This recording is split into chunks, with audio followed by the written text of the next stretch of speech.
find what feels like play to you, but looks like work to others. So it looks like work to them, but to you it feels like play. It's not work. So you're going to outcompete them because you're doing it effortlessly. You're doing it for fun. They're doing it for work. They're doing it for some byproduct. To you, it's art, it's beauty, it's joy, it's flow, it's fulfilling. The more you do things that are natural to you, the less competition you have. You escape competition through authenticity. It's really something, isn't it? Thinking about how these incredibly old traditions, this deep sense of personal heritage, is suddenly, bumping up against the digital world. It really is. Finding its footing on platforms that are changing so fast, it forces a kind of reevaluation. Absolutely. And that's precisely why today's deep dive feels so relevant, so timely. Our mission today, and this comes directly from a listener request, you wanted us to get into every single detail of this document, is to explore an academic paper called Exploring My Tigrayan Heritage in the Digital Age.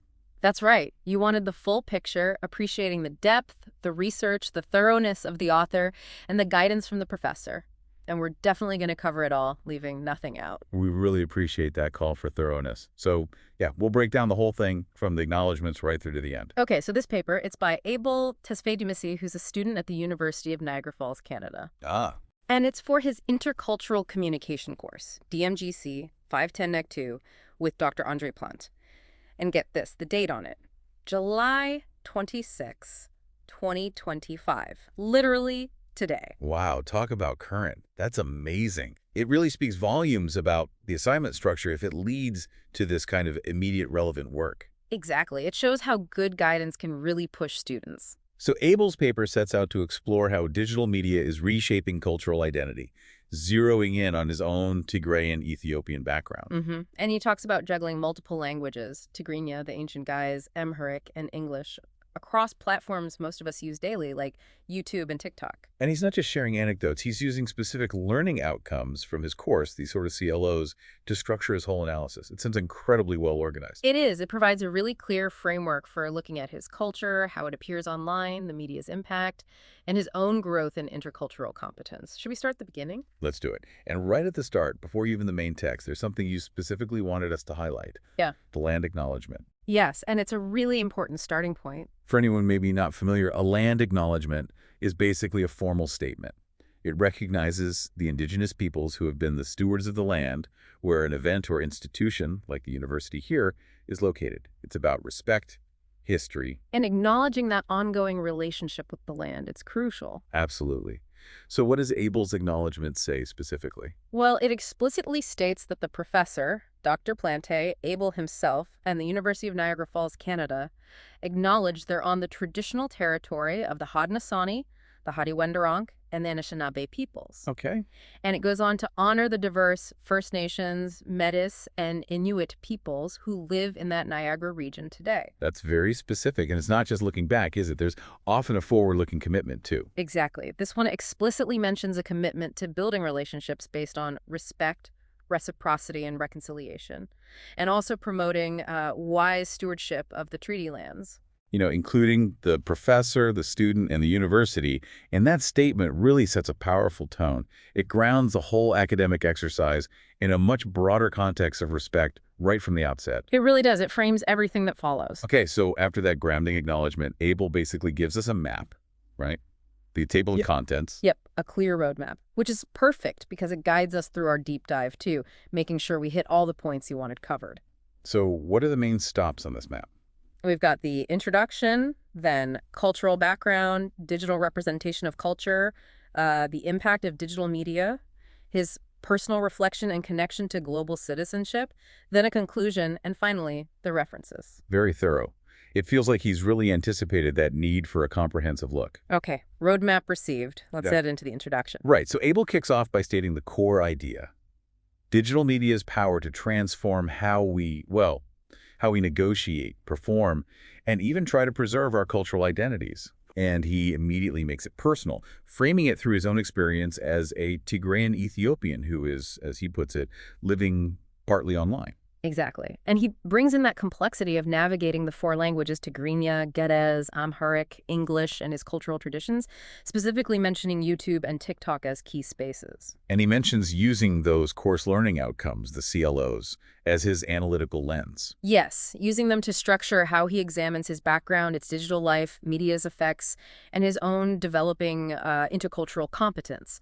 It's a really solid setup for what follows. Okay, that definitely sets the stage. So, next up, his cultural background. This is where we get the roots. Yeah, this section is grounded in CLO1, focusing on understanding cultural backgrounds.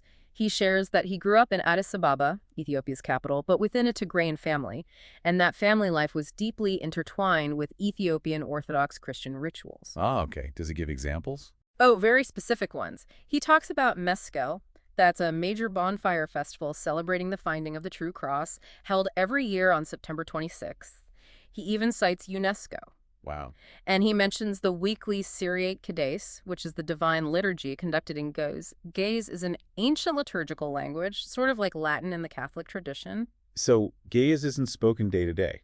Generally not. He clarifies the language use. Yes, Tigrinya was the language at home, Ge'ez strictly for church, Amharic the national language for school and broader society, and then English for international contexts like higher education. That's a complex linguistic world to navigate from a young age. It is, and he explains how these practices weren't just religious observances. They built community, reinforced solidarity, and instilled respect for elders. This was often done through oral proverbs, which in Tigrinya are called hedets. So that's so. So like traditional wisdom passed down orally. Precisely. Living wisdom. He also mentions the importance of artisanal crafts, things like intricate manuscript illumination and hand-carved wooden crosses as tangible symbols of faith and identity. He cites scholars like Lewis here, too. It paints such a rich picture. How did growing up in that environment shape his communication skills, especially in a diverse place like Ethiopia?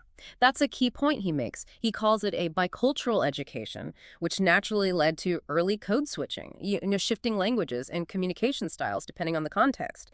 He links this directly to a concept from Edward T. Hall. Hall, right. Intercultural communication pioneer. Yes. Hall's idea of constant repositioning.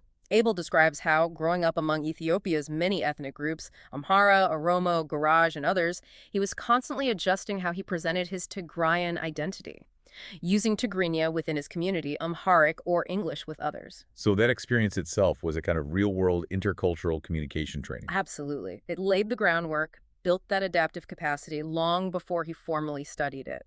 Okay, so we have this incredibly rich, layered cultural background. The big question then becomes, how does all of that translate online? How does he represent this heritage in digital spaces? This is where CLO2 and CLO03 come in understanding cultural representation and communication theories. He talks about using platforms like YouTube and TikTok as virtual diasporic spaces. Virtual diasporic spaces. I like that term. What does it look like in practice? Well, on YouTube, he describes streaming mescal bonfires. But not just streaming, adding live chat, geotags essentially extending the ritual, making it participatory for Tigrayans scattered across the globe. So using the tech to bridge physical distance for a shared cultural moment. Exactly. And on TikTok, he documents things like estista, which is a traditional folk dance known for its intense shoulder movements, and also the intricate Ethiopian coffee ceremony. He uses specific hashtags, hashtag Tigray diaspora, hashtag Mescal 2024 to gather these fragments, creating a kind of collective digital narrative for the diaspora. That's really leveraging the platform's features. Does he connect this to communication theory? You mentioned CLOs. He does, very effectively. He brings in uncertainty reduction theory, remember that one? Berger and Calabrese's idea about how we try to reduce ambiguity when meeting strangers or encountering new cultures. Right, wanting to make sense of the unfamiliar. So Abel explains how using clear captions and voiceovers on his videos helps non-Tigrayan viewers understand the context, reducing that uncertainty about the rituals or dances they're seeing. Makes sense. What other theories does he use? He also applies communication accommodation theory. That's Giles's theory about how we adjust our speech convergence or divergence depending on who we're talking to. Ah, okay. Like shifting your language or style. Precisely. Abel explains how he consciously does this online. He'll use Tigrinya to connect with fellow Tigrayans, signaling solidarity, that shared identity. But then he'll switch to English, maybe add more explanation to make the content accessible to a wider international audience. That's a very deliberate balancing act. It really is. Yeah. It shows a high degree of communicative competence. And then he does something really insightful. He draws a comparison across cultures, doesn't he? Between Tigrayan digital practices and indigenous Canadian ones. Yes, this part is fascinating. He finds these striking parallels in how both communities use digital tools. For language revival, he points to Gay's chant tutorials online alongside, say, Cree language lessons popping up on TikTok. Wow. For sharing rituals, it's the Mescal bonfire live streams compared to online streams of powwow dances. For community building, he compares virtual Tigrayan coffee ceremonies maybe held over Zoom to indigenous talking circles hosted on social media platforms. So completely different cultures, different continents, but similar strategies for survival and connection in the digital age. Exactly. He argues both are examples of Hall's hybridity construct, that blending of tradition and modernity, creating something new yet rooted. It shows a kind of universal impulse to adapt cultural practices using the tools available. That's quite profound. It highlights the resilience and creativity involved. But digital media isn't always straightforwardly positive, is it? There's usually a downside. Does Abel address the impacts, the good and the bad? Oh, yes, definitely. This falls under CLO 05, Analyzing Media's Impact. He presents it as a real double-edged sword. On the plus side, he highlights strengthened transnational bonds. Think about elders in Tigray using Zoom to share oral histories directly with younger generations in the diaspora. That's incredibly powerful for maintaining connection. Yeah, bridging generations in geography. And also creative reinterpretation. He talks about digital artists taking traditional Tigrayan motifs and animating them, making them accessible and engaging for youth, kind of breathing new life into ancient symbols. Okay, so those are definite positives. What about the negatives? The other edge of the sword. This is where it gets tricky. He points to algorithmic bias. You know how platforms prioritize certain types of content? He notes that sometimes viral trends might pick up, say, a visually dramatic snippet of the Mescal bonfire, but completely strip away its deep religious context and sacred meaning just because it looks cool. The danger of decontextualization for clicks. Exactly. Yeah. And related to that is cultural appropriation. He gives the example of sacred gays' chants being ripped from their liturgical setting and used simply as, like, aesthetic background music in random online videos. Yeah, that drains them of their entire spiritual significance. Completely, it dilutes the meaning. So the very platforms that enable connection can also facilitate misunderstanding and misuse. That really complicates the picture. Yeah. It also makes me think about nonverbal communication. So much of culture is in gestures, clothing, symbols. How does that stuff translate or get lost online? He tackles that directly too, focusing on how nonverbal codes function in digital contexts. He uses great examples. Think about traditional clothing. The white taibeb shawls worn by Tigrayan women, often with specific saffron-colored borders signifying purity or religious occasion. Online, without explanation, that can just look like a costume. Right, the symbolism gets flattened to just aesthetics. Precisely. Or take the esquista dance again. Those complex shoulder movements aren't just random. They tell stories, express resilience, carry history. But on TikTok, they often get shortened into brief, repetitive clips for a trend. The narrative structure, the deeper emotional expression can be lost. So understanding those nonverbal elements, even when mediated by a screen, is vital for genuine intercultural competence. You have to know what you're looking at. Absolutely. It's not just seeing, it's interpreting correctly. And the digital format can make that harder if the creator isn't careful about providing context. Going through this whole process, exploring his roots, analyzing the digital representation, grappling with the impacts, must have been quite a personal journey for Abel. Does he reflect on his own learning and growth? He does. In the section linked to CLO 0, which focuses on global citizenship and intercultural competence, he outlines 3 key personal insights. First, he developed a much deeper empathy and active listening. How so? He mentions learning from the experiences of Indigenous Canadian activists online, seeing the parallels in their struggles for cultural revitalization despite colonial legacies. It broadened his understanding beyond just the Tigrayan context. Finding common ground in resistance and renewal. That's powerful. What was the second insight? Second was critical media literacy. He realized the need to actively vet online content about culture, his own and others, for bias, for missing context. He felt a stronger sense of responsibility as a digital storyteller. A crucial skill for everyone online today, really. And the third? The third was refining his own adaptive communication style. He describes a shift from maybe more casual, informal posting towards creating more structured, annotated digital presentations, trying to strike that balance between being academically clear and culturally authentic. That balance sounds key. Did he talk about the challenges in achieving it, maybe with language? Yes. He acknowledges attention. He feels his most authentic emotional connection when communicating in Tigrinya. That's his heart language, you could say. But he recognizes that effective global citizenship, engaging with a wider world, often requires using English, adding captions, providing explanations, framing things carefully for people unfamiliar with Tigrayan culture. So it's a constant negotiation between personal authenticity and the demands of cross-cultural communication in a globalized digital space. Precisely.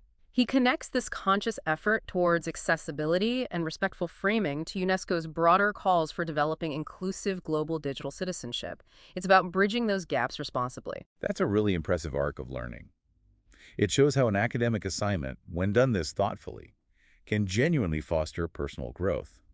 And that thoroughness seems reflected right to the end, with the conclusion and references. Absolutely. While we don't have the exact text of his conclusion, the paper structure includes it. And crucially, it wraps up with a really comprehensive list of references. Which speaks volumes about the research underpinning it all. It really does. You see citations from UNESCO, key cultural theorists like Hall, communication scholars like Berger, Calabrese, Giles, and also contemporary researchers looking specifically at digital diaspora experiences like Madibo and Yao mentioned in the outline. It shows real academic rigor and depth. It absolutely delivers on that thoroughness you, our listener, wanted us to convey. Definitely. It feels like we've really journeyed through the layers of this paper. So bringing it back to you listening now, how does Abel's detailed exploration resonate? Does it make you think about your own digital life, how you connect with your own heritage online, or how you encounter other cultures there? It really leaves us with a significant question, doesn't it? We see this incredible power of digital media. It can preserve, connect, revitalize, but it can also distort, flatten, and enable appropriation. Yeah. So the question becomes, how do we, navigating these spaces as global citizens, ensure our interactions actually build understanding and respect? How do we avoid just superficial engagement? Maybe it's about being more conscious of our own digital footprint, as they say. Thinking about the care we take when we share our own culture or when we engage with someone else's online, ensuring we seek context, offer context, and aim for that meaningful connection Abel seems to be striving for. Definitely something to reflect on long after this deep dive ends. Have you ever been in a family group chat where a simple, well-intentioned message just didn't quite land right? Oh, definitely. Happens all the time, I think. Yeah, like maybe you send a quick thumbs up emoji. You're thinking it's positive, an affirmation. Just acknowledging it, yeah. Exactly. Only to find out later it was taken as, I don't know, dismissive. Or maybe even a bit abrupt. Or maybe even rude, depending on the context. Or maybe you tried to politely suggest a plan, for a family thing, and it got met with this really blunt refusal that felt a little jarring. Yeah, and you're left wondering, wait, what just happened there? Where did that disconnect come from? Precisely. Well, today we're diving deep into a really fascinating corner of that whole digital communication world. It's a space where, cutting-edge technology and these really deeply ingrained cultural norms are constantly interacting. Sometimes it works beautifully. And sometimes, there's unexpected friction. Quite a bit of it, actually. Right. So our focus today is on the rich complexities of intergenerational and intercultural communication, specifically within digital spaces. Okay. And we're going to look at it through the lens of Chinese-Canadian families using this powerhouse application called WeChat. WeChat, right. And what's immediately clear, I think, when we start examining these digital platforms designed to connect us so quickly across huge distances, is how they really shine a spotlight on profound cultural differences. It's more than just language, isn't it? Oh, much more. It's not just about the words we choose or even the language itself. It's about the very fabric of how we communicate. The unspoken rules. Exactly. The unspoken rules, the underlying values, the deeply held expectations we bring to every single interaction, digital or otherwise. And these aren't just, minor linguistic quirks. No. They're often fundamentally opposed operating systems, if you like, for social exchange, different ways of seeing the world and interacting within it. That's a crucial distinction, isn't it? That these platforms can actually amplify the differences, not just bridge them automatically. Precisely. They don't erase culture. They refract it, sometimes in surprising ways. Okay, so our primary source for this deep dive today is a truly insightful paper. It's titled WeChat, Bridging Generational Divides in Digital Chinese-Canadian Families. That sounds fascinating. It really is. And our mission today is basically to unpack this research, to give you, our listeners, that aha moment, that shortcut to understanding these really nuanced interactions. And the conflicts that arise from them. And the conflicts, yes, which are almost inevitable, it seems. But also, importantly, the surprising solutions that the paper suggests. Right, the way forward. We'll explore how these deeply ingrained cultural values shape communication, how they produce those very conflicts we just mentioned, and crucially, how we can navigate these digital waters more effectively, how we can foster stronger, more meaningful connections instead of, accidentally creating divides. So let's delve into this paper and see what it reveals about connecting across generations and cultures, especially within a super app like WeChat. And I think the deeper insight here, the real value for listeners, is that understanding these dynamics offers, it's like a masterclass in intercultural competence. Right. And that extends far beyond just WeChat or this specific cultural group. It gives you a universal lens, really, to foster understanding and maintain strong relationships in our hyper-connected world, regardless of your own background. So it's relevant even if you don't use WeChat or aren't part of a Chinese-Canadian family. Absolutely. It helps us perceive those invisible forces, those cultural currents that are at play in any cross-cultural or intergenerational digital interaction you might encounter in your own life. It makes the implicit explicit. Okay, great. So where do we start? Let's set the digital stage. Good idea. Context is key here. All right, let's set the stage, or perhaps more accurately, the digital stage. Before we get into the really intricate dance of communication styles, we need to fully grasp the platform at the heart of our discussion, WeChat. Now, if you're not deeply familiar with it, WeChat is it's way more than just a messaging app like, say, WhatsApp or Telegram. Oh, much more. It's fundamentally different in scope. It really is. It's truly what's often referred to as a super app, an all-encompassing digital ecosystem that originated in China. Right. Imagine messaging, social media feeds like Facebook, mobile payments, voice and video calls, and even services like booking taxis, ordering food, paying bills, accessing public services. All in one place. All seamlessly integrated into one single application.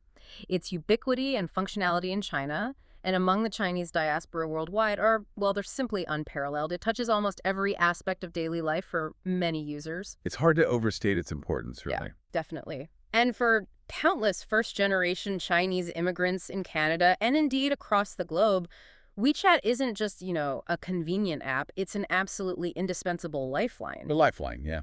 That's a good way to put it. It serves as their primary channel, their main way of maintaining constant communication with family back home in China. Across huge distances and time differences. Exactly. Whether it's daily chats with elderly parents, sharing photos and videos with siblings, or participating in these large family video calls that bring everyone together virtually, it's absolutely critical for preserving those vital family bonds and cultural ties across vast geographical distances. It overcomes the tyranny of distance, in a way. It does, and it's more than just a tool. It functions as this vibrant cultural conduit. It's like a digital extension of home that keeps heritage alive, keeps those connections warm. What's really striking, connecting this to the bigger picture, is how technology adoption is never monolithic, is it? It's never one size fits all. Right, it gets shaped by the local context. Precisely. It's profoundly shaped by local norms, by personal identity, and by the specific needs of a community or even a family. So, while first-generation immigrants often use WeChat primarily to bridge that physical and emotional distance back to their homeland. Keeping those ties strong. Exactly. But the Canadian-born Chinese youth who've grown up in a very different cultural context, they often blend Western digital communication styles with WeChat's existing features. So they use it differently. They do. They might use it in ways that are familiar to their Canadian peers. Mm-hmm. Quick casual chat, sharing memes, organizing meetups, but they're doing it within an app that also connects them deeply to their heritage and, crucially, to that older generation. Ah, so it's a blend. It's a fascinating blend, and this creates these unique dynamic and, as we've hinted, often friction-filled digital ecosystems within the family unit itself. Okay. It's where two distinct digital cultures, and indeed two distinct broader cultures, intertwine and constantly negotiate their ways of interacting. It's a microcosm of cultural contact. And this fascinating blend, as you say, inevitably leads to the central tension of our deep dive today. These intergenerational and intercultural dynamics that frequently play out in these WeChat family groups. Right there in the chat window. Exactly. The paper we're looking at aptly labels these groups intercultural digital spaces, and that's precisely what they are. They're rich, complex environments where deeply held values, distinct communication norms, and everyday practices frequently bump into each other. It's like a little petri dish for observing cultural differences in action. It really is like a micro-society reflecting these macro-cultural differences, all playing out on a tiny smartphone screen. Mm-hmm. So the paper introduces a core set of cultural differences that are absolutely key to understanding these interactions. On one side, we have the elders. Okay. They often bring communication norms deeply rooted in Confucian values. Think of things like a strong emphasis on hierarchy. Respect for elders, seniority. Exactly. Respect for authority, age, seniority is paramount. There's also an inherent preference for indirectness, where messages are often hinted at rather than stated outright. Reading between the lines is crucial. Absolutely. And a strong, almost sacred emphasis on maintaining social harmony, even if it means avoiding direct confrontation. Saving face is incredibly important. Harmony over direct truth sometimes. Often, yes. Their communication style is shaped by a lifetime in a culture where so much of the meaning is implied, drawing on shared history, subtle cues, what we'll get into later as high-context communication. Okay. Then on the other side, we have the Canadian-born youth. The next generation. Right. They frequently display communication norms more aligned with, let's say, Western or Canadian culture. So a strong preference for directness. Get straight to the point. Exactly. Clarity, explicitness, efficiency are highly valued. There's also an inclination towards informality, where social hierarchies are often flattened or even disregarded in conversation. More egalitarian. Yes. And a prioritization of individualism, where personal opinions, self-expression, and individual goals are paramount. They've typically grown up in a communication environment where most of the meaning is conveyed directly through the words themselves, what we'll call low-context communication. So the immediate insight here, and it's quite stark, is that these aren't just different styles. They are often fundamentally opposed operating systems for interaction. Opposed, yeah. That's a strong word, but it feels accurate. It often is, because what is considered respectful and polite in one style, say, indirectness and deference from the elder's perspective, can feel evasive, confusing, or even manipulative to the youth. Right. Just tell me what you mean. Exactly. And conversely, that direct clarity and personal assertion, which is prized by the youth as honest and efficient, can be seen as a profound challenge to authority or a blatant act of disrespect by the elders. A loss of face. So it's not just a communication gap. No, it's often a conflict of deeply held values and expectations playing out in real time, often silently, simmering beneath the surface within that digital chat space. Wow. And recognizing this inherent clash, this fundamental difference in programming, if you will, is the crucial first step toward understanding anything else. Okay. So how do we start decoding that? How do we understand why these clashes happen? Well, the paper gives us a fantastic theoretical toolkit. These frameworks help us move beyond just describing the misunderstandings. They give us the why. Exactly. They help decode the communication styles, getting to the deeply rooted cultural explanations. Right. Where do we start with this toolkit? First up is a classic, really foundational concept from the anthropologist Edward T. Hall. High and low context communication theory. High and low context, okay. And this immediately helps us understand why some messages seem to need loads of explicit detail, while others rely almost entirely on what's left unsaid, on the context. Got it. So high context first. How does that apply here? So high context communication. Yeah. The paper explains, and it aligns perfectly with Hall's theory, that Chinese immigrant elders typically rely heavily on these high context cues, meaning their messages often contain indirect hints, implied meanings, and a deep, deep reliance on shared cultural understandings. a common history, common values, background knowledge that's just assumed because it's accumulated over a lifetime within that culture. So it's like an inside joke, but for culture. In a way, yes. Or think of it like a richly textured tapestry, maybe. Okay. Instead of explaining every single thread, they might just point to a particular pattern. Know that anyone who shares their cultural upbringing will instantly grasp the entire story, the emotion, the nuances embedded within it. So you have to read between the lines. Absolutely. You have to interpret silence, understand the subtext. It's like reading a very familiar story where much is understood without being explicitly stated.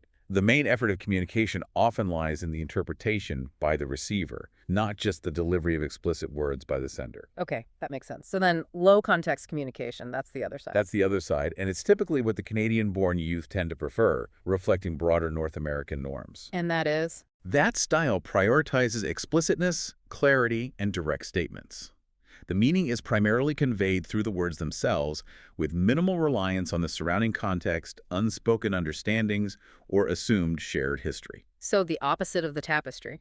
Pretty much. If high context is the tapestry, low context is like a meticulously labeled, step-by-step instruction manual. Ah, okay. Very clear, very direct. Exactly. Every component, every action is laid out with precision. The goal is to leave as little room for misinterpretation as possible. Efficiency, speed, and universal clarity are often prioritized above all else. And it assumes less shared knowledge. Often, yes. It assumes you might need the message to be understood by anyone, anywhere, regardless of their background. So the effort is heavily weighted on the delivery of precise, unambiguous words by the sender, rather than relying on the receiver's interpretive skills or shared background. Okay, I see the contrast clearly now. And what becomes profoundly clear, and this is crucial, is that neither style is inherently superior or inferior. Right, they just are. They're simply different, and both are highly effective ways of achieving understanding within their respective cultural contexts. But the problems start when they mix. Exactly. The inherent challenge, and where misinterpretation becomes almost inevitable, arises when participants operating with, say, a high-context expectation receive a low-context message, or vice versa. Give me an example. Okay, imagine an elder, someone who deeply values nuanced hints and subtle cues, encountering a blunt, direct statement from a younger family member. Like, no, I can't make it. Precisely. The elder might perceive that directness not just is clear, but is abrupt, rude, lacking the expected subtle markers of politeness or deference. It feels jarring. Okay. Conversely, a low-context youth might receive an elder's very indirect suggestion, maybe, about changing a plan, and find it ambiguous, confusing, maybe even manipulative. Why don't they just say what they want? Exactly that thought process. They're wondering why the elder isn't simply stating their preference clearly. So it's this fundamental disconnect in how meaning is constructed and decoded. Leading to Perceived ambiguity on one side, perceived abruptness on the other, and often deep-seated frustration and feelings of being misunderstood on both sides. Silently, often. Wow. Okay, so that's high versus low context. That really clarifies a lot about the how of communication. It does. It's about the explicitness of the message itself. But what about the deeper cultural values, the things that shape how we even construct those messages in the first place? Ah, good question. That leads us nicely to another foundational framework the paper uses, Geert Hofstede's cultural dimensions. Hofstede. Right, I've heard of his work. It's very influential, and it offers a powerful lens for understanding these broader cultural blueprints, the underlying software, if you will. Okay. His work helps us look at how ingrained societal values play out in even the smallest digital interactions, like in a family WeChat group. So what are the key dimensions here? The paper highlights a couple that are particularly relevant. The first, and perhaps most well-known, is collectivism versus individualism. Collectivism versus individualism. Okay, tell me more. This dimension helps us understand why some family members in that WeChat group might consistently prioritize group harmony and consensus. While others are much quicker to assert their personal opinions or needs. Precisely. In a collectivist culture, like traditional Chinese culture, the emphasis is profoundly placed on the group, the family, the community. Maintaining harmony, upholding collective identity, emphasizing interdependence, these are paramount. The group comes first. Essentially, yes. Yeah. The paper details how the elders, often stemming from this collectivist background, stress this group harmony. Their communication, whether sharing news or making a suggestion, often serves the well-being and cohesion of the entire family unit. They prioritize we over I. How does that look in practice? They might speak on behalf of the family or make decisions by subtly testing the group's mood to ensure consensus, always considering the family's broader reputation or collective needs. Avoiding conflict is key to maintaining that harmony. Okay. And individualism. Individualism, which is more prominent in many Western cultures like Canada, prioritizes the self. The individual's rights, goals, and self-expression are central. So the youth. The youth, heavily influenced by this individualistic environment, frequently emphasize self-expression, personal opinions, and individual goals. Their communication style often overtly reflects their unique identity, their personal preferences, and their perceived right to express those preferences, sometimes even above immediate group consensus. So they're more likely to say, "What I think," or "that doesn't work for me." Exactly. They are far more likely to voice their own needs, desires, and even disagreements directly, without necessarily filtering it through the lens of its impact on group harmony or the collective face. Okay. And the striking takeaway here, the connection Hofstede makes, is that these dimensions explain why certain interactions simply feel right or wrong to different participants. It's not arbitrary. Right, it's rooted in these deep values. Absolutely. For the collectivist elder, a youth's direct assertion of personal preference might feel jarring, like a challenge to group harmony, maybe even selfish, a disregard for collective obligations. Okay. But for the individualist youth, an elder's indirect, harmony-focused approach might feel like a suppression of individual opinion, a frustrating lack of transparency, or an unclear directive that just wastes time. Just tell us. So it dictates what's seen as appropriate behavior. Deeply ingrained societal norms, dictating appropriate behavior and priorities, influencing everything from the topics chosen for discussion to how disagreements are handled, even in a casual digital chat. It's fundamental. Wow. Okay, what's the next dimension from Hofstede? The second key dimension the paper highlights is power distance. Power distance. What does that refer to? Power distance refers to the extent to which the less powerful members of organizations and institutions and families definitely count as institutions, Sure. accept, and sometimes even expect that power is distributed unequally. Okay, so high power distance means? High power distance cultures generally accept and often expect hierarchical structures. Clear lines of authority, respect for seniority, deference to those in higher positions, these are the norm. And the elders in the study fit this. The paper suggests that the elders, typically coming from a culture with traditionally higher power distance, readily accept these hierarchical structures. They defer to authority, whether that's societal leaders, community figures, or, crucially within the family context, senior family members. Age equals wisdom, or at least authority. That's often the underlying assumption, yes. And this translates into an inherent respect for age and perceived wisdom. This cultural norm profoundly influences how they communicate. How so? It affects how they make suggestions, often very indirectly, very politely, as we'll explore more. Or how they express disagreement, always carefully, cautiously, so as not to directly challenge perceived authority or cause face loss for someone in a higher position within the family structure. There's an unspoken understanding of rank. Precisely. An unspoken understanding that certain individuals hold more sway, their opinions carry more weight, and they should be addressed with a certain level of deference.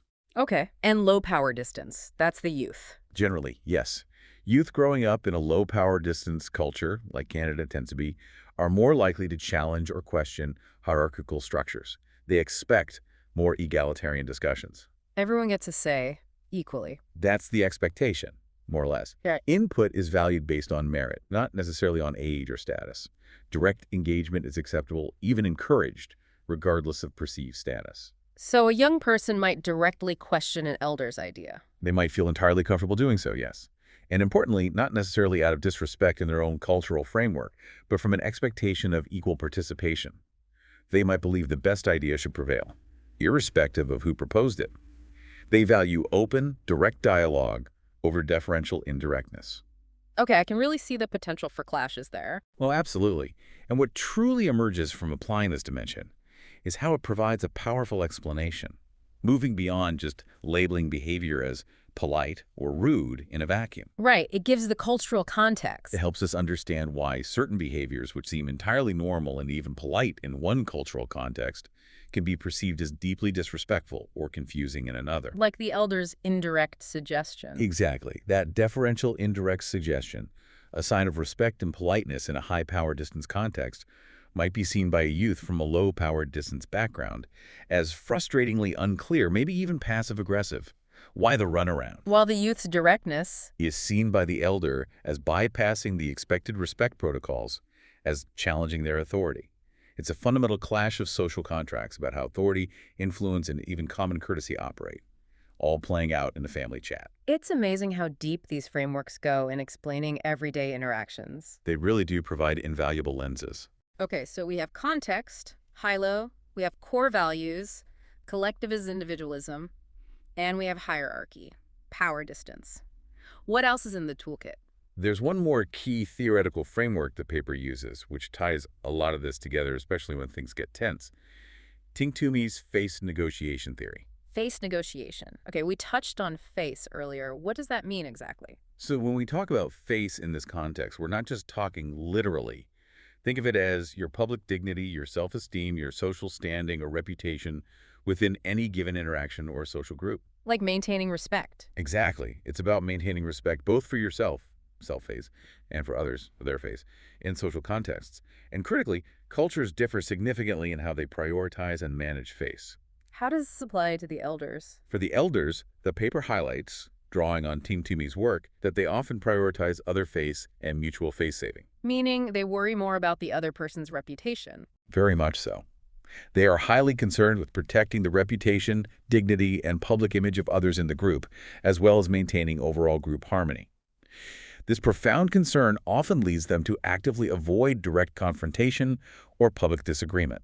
So they won't call someone out directly in the group chat. Highly unlikely. Yeah. Instead, they will seek indirect, subtle ways to communicate sensitive information or disagreement. They meticulously try to ensure that no one is openly embarrassed, criticized, or loses standing within the group. Why is that so important?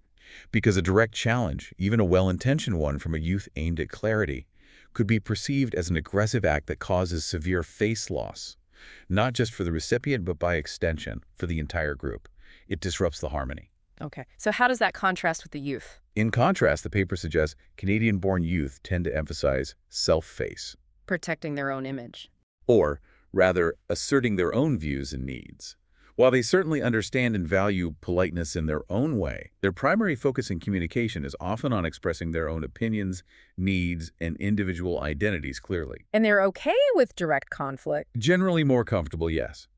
They might view direct engagement in conflict as a straightforward, honest, and efficient way to clarify issues, solve problems, and advocate for their own position. Without seeing it as a threat to someone's face. Often, yes. They might not perceive it primarily as a threat to someone's public image or group harmony in the same way an elder would. For them, a direct conversation is often seen as transparent and effective for resolving disputes, and they might not fully grasp the severe implications of face loss that elders perceive and strive so hard to avoid. Wow. So you have one side trying to avoid causing ripples at all costs. Actively trying to save face, maybe through elaborate avoidance, silence, or subtle cues. And the other side directly stating their case. Directly asserting their self-face, aiming for clarity and resolution. And when these two approaches collide, misunderstanding isn't just possible. It's almost guaranteed. Because they're playing by completely different rules. Entirely different rule books for social engagement. The directness of youth, intended to clarify, can inadvertently cause significant face loss for an elder, potentially leading to deep emotional distress, resentment, or a complete withdrawal from the conversation. And the elder's subtlety. The subtle face-saving tactics of elders might be completely missed or misinterpreted as vague or evasive by youth who are expecting explicit communication, leading to their own frustration and sense of confusion. So this theory really highlights the emotional stakes. It truly eliminates the invisible emotional and social stakes involved in these intercultural interactions. It explains why some conflicts escalate so unexpectedly, or why certain individuals might just completely disengage and go silent. It's about protecting dignity in culturally specific ways. Okay, this theoretical toolkit haul, Hofstede, Toomey, it gives us a really solid foundation for understanding the why. Absolutely. It helps us see the underlying cultural logic behind the different communication styles. So now that we have the theory, let's look at how this actually plays out. The paper gives some real-world examples, right? It does, and they're very vivid. They really bring the theory to life. Great. Let's get into those real-world snapshots of communication breakdowns in action. Okay. All right, now that we've got this powerful theoretical toolkit under our belts, let's look at some real-world snapshots. These are vividly described in the paper, and they brilliantly illustrate how these cultural and generational differences actually play out in the digital arena, leading to those, frustrating communication breakdowns we talked about. Moving from theory to practice. Exactly. Mhm. And these aren't just hypotheticals. The paper suggests these are common daily occurrences in these digital family spaces, and each one carries a real emotional weight. Mm-hmm. Let's start with example 1, sharing family updates and what the paper calls the emoji divide. The emoji divide. Okay. I think I can guess where this is going. Right. The paper paints this picture of elders often sharing quite extended, deeply symbolic messages in the WeChat group. Not just, hi, how are you? Definitely not. These are intricate tapestries woven with cultural meaning. Maybe a gentle reminder to remember our ancestors, work hard to honor the family, or perhaps expressions tied to traditional festivals like Chinese New Year, often accompanied by auspicious cultural images or maybe even ancestral photos. Highly symbolic content. Very. These posts rely on a deep well of shared cultural memory, inherited values, and a strong presumption that the recipient will understand the layers of meaning embedded within them. They require that high context interpretation we talked about. Precisely. They're meant to evoke reflection, reinforce identity, maintain profound connections to heritage. So a lot is invested in these posts, emotionally and culturally. Absolutely. But then what happens? How do the youth respond, according to the paper? Let me guess. Emojis. You got it. Often with short, minimal emojis. A single thumbs up, maybe a heart, or perhaps just lol or K. Sometimes just a quick one-word text like okay or cool. Oh dear. I can see the problem already. Right. From the perspective of the elders who've poured thought and cultural weight and emotional significance into their posts, these short, often very informal responses are frequently perceived as dismissive, shallow, or even outright disrespectful. Like their effort wasn't valued. Exactly. They feel the youth are failing to engage with the depth, the effort, the profound cultural significance of their message. The elders expecting a similar level of thoughtful engagement, perhaps a reflective reply, or at least an acknowledgement that conveys genuine understanding and respect for the heritage being shared. A response that matches the tone and depth of the original post. Yes, and here's where our theoretical lens just snaps right into focus. This is a quintessential high context versus low context mismatch. Textbook example. The elders, operating firmly in that high context style, expect layered interpretation, emotional resonance, a nuanced understanding tapping into shared cultural knowledge and family history. They expect the youth to read between the lines, understand the underlying values, and offer a reply reflecting that depth. Mm-hmm. However, the youth, typically favoring that low-context approach, treat the message much more at face value. Their quick emoji, or lol, is often intended as just a simple, low-effort acknowledgement. Message received. Pretty much. An efficient way to signal, I saw it, or I understand in a basic sense, without necessarily engaging with all that implicit cultural weight. The emoji is a functional response, a quick check-in, not necessarily a deeply reflective one. Leading to that digital sigh from the elder, as you put it. Exactly, that silent disconnect. And the really striking takeaway here, I think, is how a seemingly simple, ubiquitous digital artifact, like an emoji, intended perhaps as an affirmation or just a quick acknowledgement by one party, can be perceived as an utter dismissal or even disrespect by another. It's wild. It perfectly illustrates that silent communication gap that opens up when one participant expects rich, contextual depth and emotional resonance, and the other offers brevity and explicit minimal meaning. The intent of the sender and the interpretation of the receiver diverge dramatically. And it's not necessarily bad faith on either side. Not at all. That's the crucial part. It's not usually about ill will, but about fundamentally different communication expectations ingrained by culture and generation. But this gap, although silent, can definitely erode relationships and foster feelings of being unheard and undervalued over time if it's not understood. Okay, that's a powerful first example. What's next? The paper moves on to group decision-making. Okay. Example 2. Group decision-making, the indirect suggestion versus the direct statement. This sounds like it connects directly to the power distance and face-saving ideas. Absolutely. This scenario vividly highlights how different cultural approaches to politeness, authority, and efficiency can clash head-on within the digital sphere. So paint the picture for us. Imagine a family gathering is being planned in the WeChat group. Dinner this weekend, maybe? Okay. The elders, rooted in their high-context, high-power distance cultural norms, are likely to use indirect suggestions. They won't just say, let's meet at Auntie's house at 7. No, how would they phrase it? They might phrase it something like, perhaps it would be better if we meet at Auntie's house for dinner this weekend. Mm-hmm. Don't you think that might be a good idea? Or maybe it might be good to consider bringing a small dish to share, if you have time, maybe. Very gentle, very suggestive. Exactly. The phrasing is deliberately gentle, polite, and it carefully leaves ample room for graceful refusal or alternative suggestions without causing anyone discomfort or perceived face loss. It's not an order. Not at all. It's designed to test the waters, to invite consensus, to subtly guide the group towards a possibility rather than appearing to issue a command or a direct order which might feel inappropriate given their understanding of politeness and hierarchy. Okay, that's the elder suggestion. Very subtle. How do the youth reply? And then the youth reply, often with direct, unequivocal statements. Like, that doesn't work for me, I'm busy. Yeah. Or, I can't come that day, I have other plans.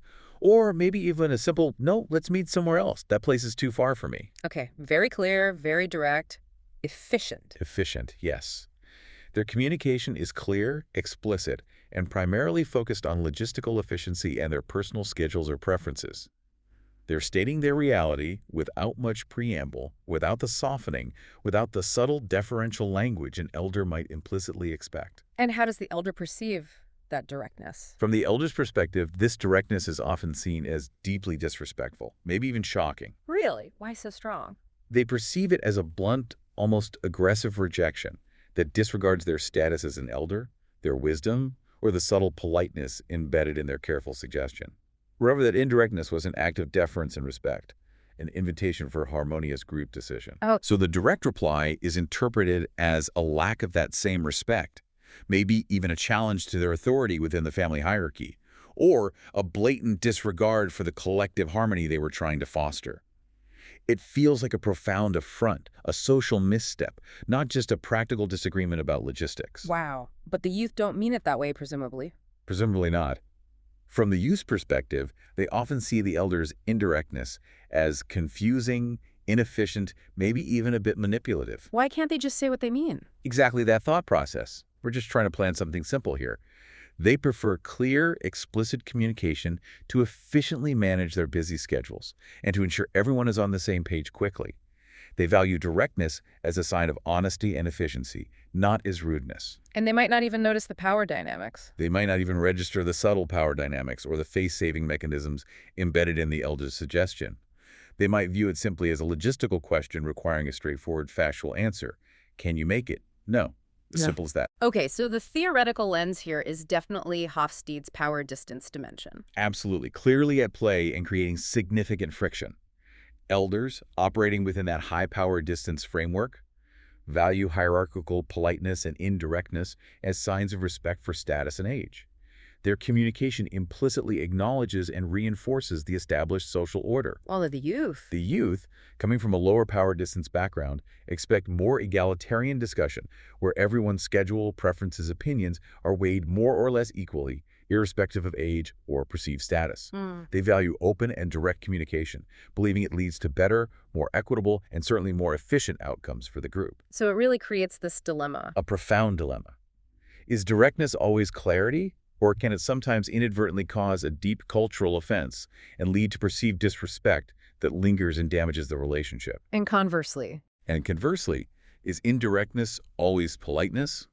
Or can it sometimes lead to intense frustration, confusion, and missed opportunities for efficient coordination, especially in a fast-paced digital world where quick decisions are often needed? Yeah. This example perfectly encapsulates how two seemingly innocuous communication styles, both perfectly valid and functional within their own cultural context, can collide and create significant tension within a family group. It's all due to these fundamentally differing expectations about power, respect, and social interaction. It's like that analogy you use. One partner expects a waltz, the other's ready for a tango. Exactly, leading to inevitable missteps and bruised feelings even when both are trying to coordinate. Okay. What's the third example the paper gives? The third one deals with conflict itself and mediation. Okay. Example 3, conflict and mediation, silence versus confrontation. This touches on how disagreements are actually handled, or maybe quite often not handled, within these groups. Precisely. And the surprising role intermediaries can sometimes play. Okay. So how do conflicts typically arise in these chats, according to the paper? Well, they can arise over anything, really. Scheduling conflicts for a family event are common, as we just discussed, or maybe a perceived slight, a misunderstanding about family responsibilities, differing opinions on news or politics, the usual stuff that causes friction in families. Sure. So what happens when these disagreements emerge? How do elders typically respond? According to the paper, elders often respond by withdrawing, Withdrawing, how? by remaining silent in the chat, by simply avoiding the topic altogether if it comes up again, or maybe even leaving the group temporarily, though that might be extreme. And why do they do that? What's the thinking? They perceive this withdrawal or silence as a strategic way to save face, Ah, face again. Whose face? both their own face, by not engaging in open, potentially messy conflict, and thus preserving their dignity in the face of others involved, by not publicly embarrassing anyone or creating public disharmony. So the goal is harmony above resolution. Often, yes. Their primary goal is to maintain overall group harmony and avoid escalating public tension, even if the underlying issue isn't explicitly resolved. Silence is seen as less damaging than open conflict. Okay. And how do the youth respond to conflict? Differently, I presume. Very differently, often. The paper suggests that Canadian-born youth sometimes argue openly right there in the chat. They confront the issue directly. Yes. They see this direct engagement as a legitimate, maybe even necessary way to resolve issues, assert their perspective, clarify misunderstandings, or find a solution through direct dialogue.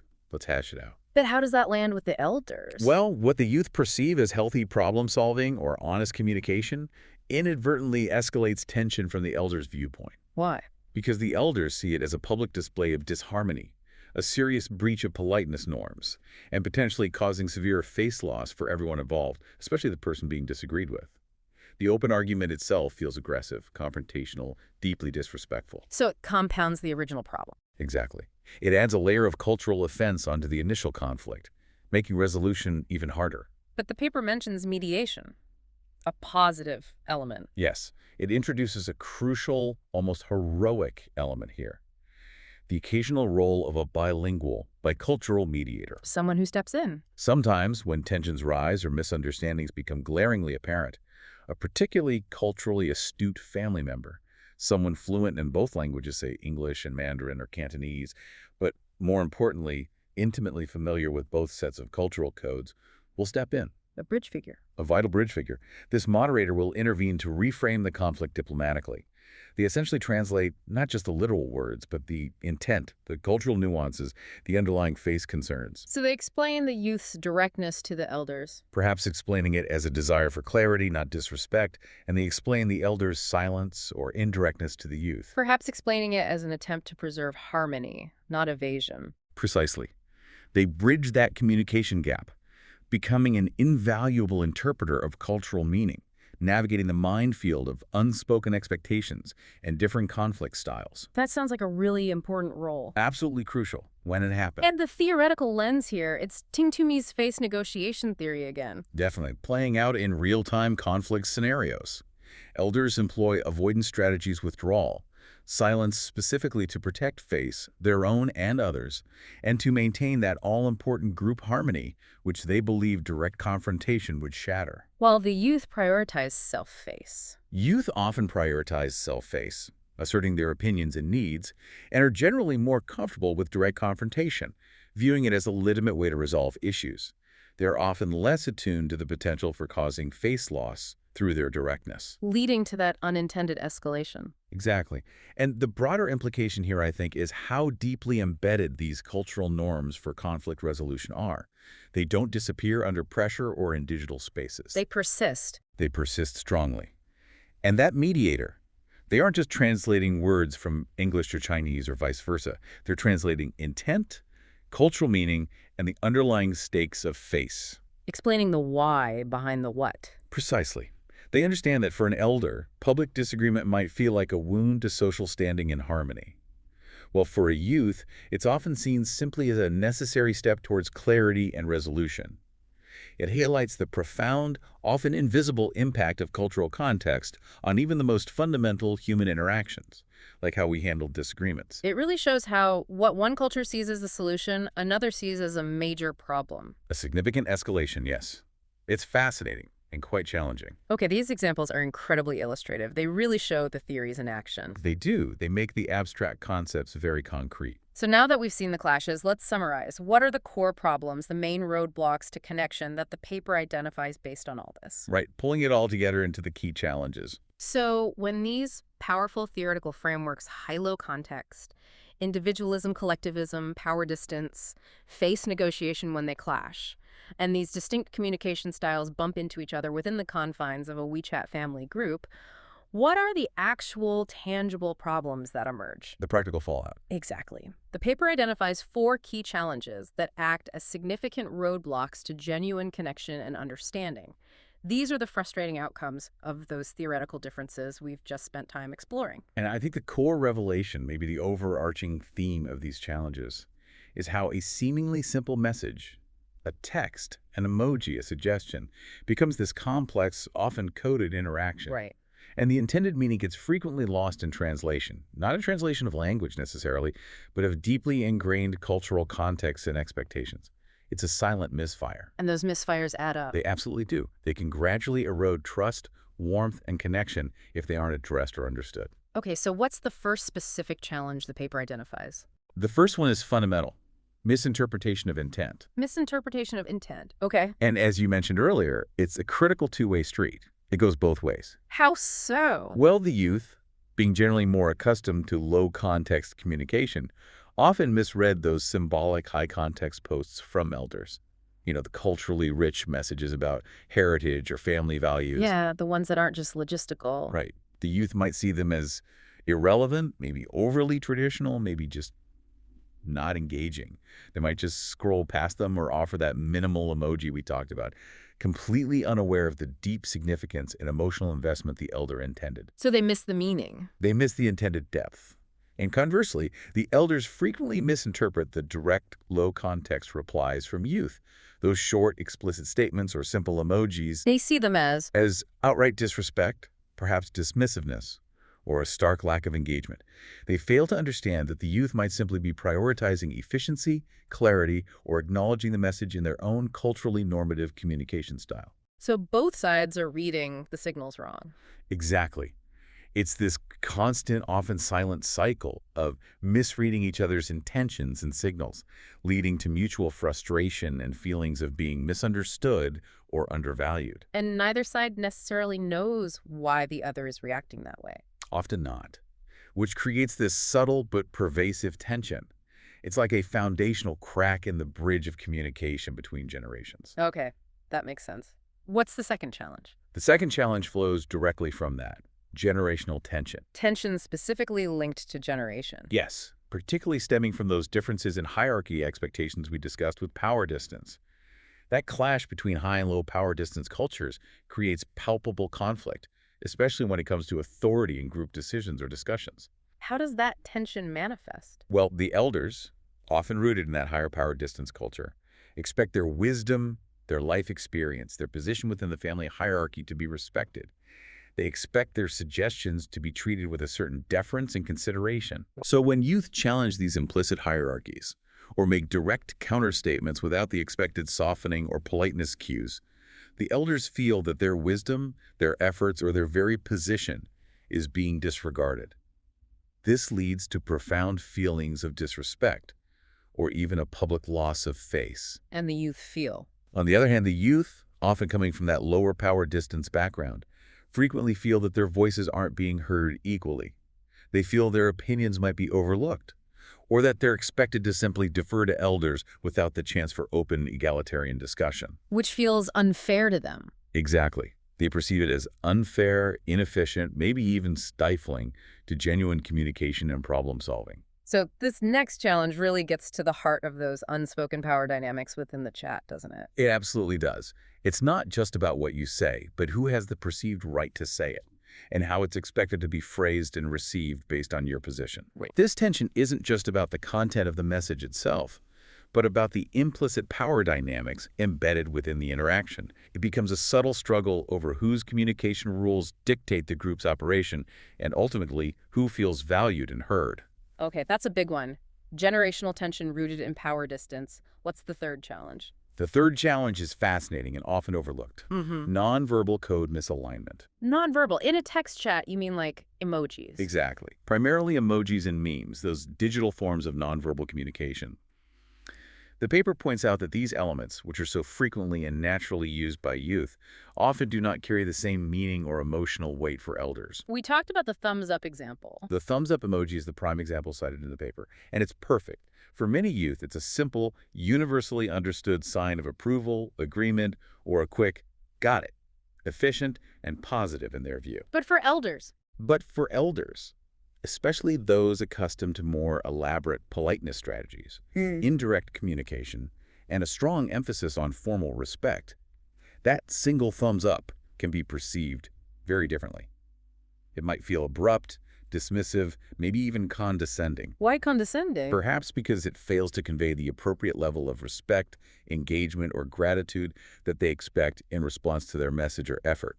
It feels too casual, too brief for the context in their view. So it's like speaking two different dialects of emoji. That's a great way to put it. Two different, often unintelligible dialects of emoji, where a seemingly friendly gesture can inadvertently cause offense or misunderstanding. Wow. And the striking takeaway here is that these digital gestures, which are almost instinctual and carry clear meaning for one generation, become ambiguous or even offensive for another, simply because the cultural coding behind them is so different. It highlights that digital literacy is more than just knowing which button to press. Absolutely. Yeah. It's not just about knowing how to use the technology, but understanding its evolving, culturally inflected language. It requires learning the new grammar of digital interaction. Okay. Nonverbal code misalignment. And the fourth challenge. The fourth and final challenge identified is face loss and withdrawal. Okay, back to face. How does this manifest as a challenge? As we discussed with Ting Toomey's theory, elders often employ those avoidance strategies. Silence, changing the subject, withdrawing from the chat when disputes arise or when they feel their face, or someone else's, is threatened by potential conflict. Right, it's a protective mechanism. It is. It's deeply ingrained and intended to save face for themselves and others, and to maintain that crucial group harmony. However, the paper points out that this behavior can have a paradoxical and deeply detrimental effect. How so? What's the downside? These avoidance strategies sometimes result in their voices being silenced entirely in group decision-making processes. Because they just check out of the conversation. Exactly.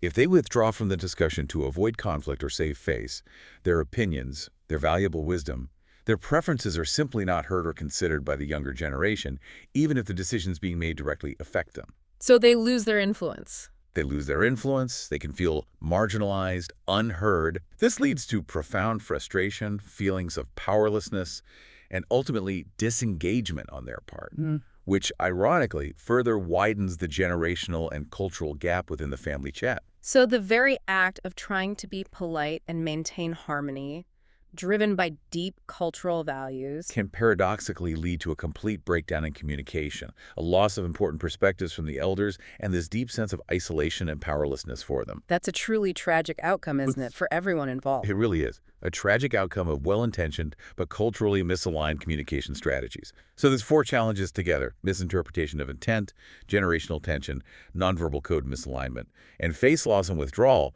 They form this formidable set of roadblocks. Roadblocks to true empathetic connection within these digital family spaces. Precisely. They highlight the significant hurdles that need to be overcome. Okay. Well, after outlining all those challenges, it might feel a bit discouraging. It can seem that way, yes.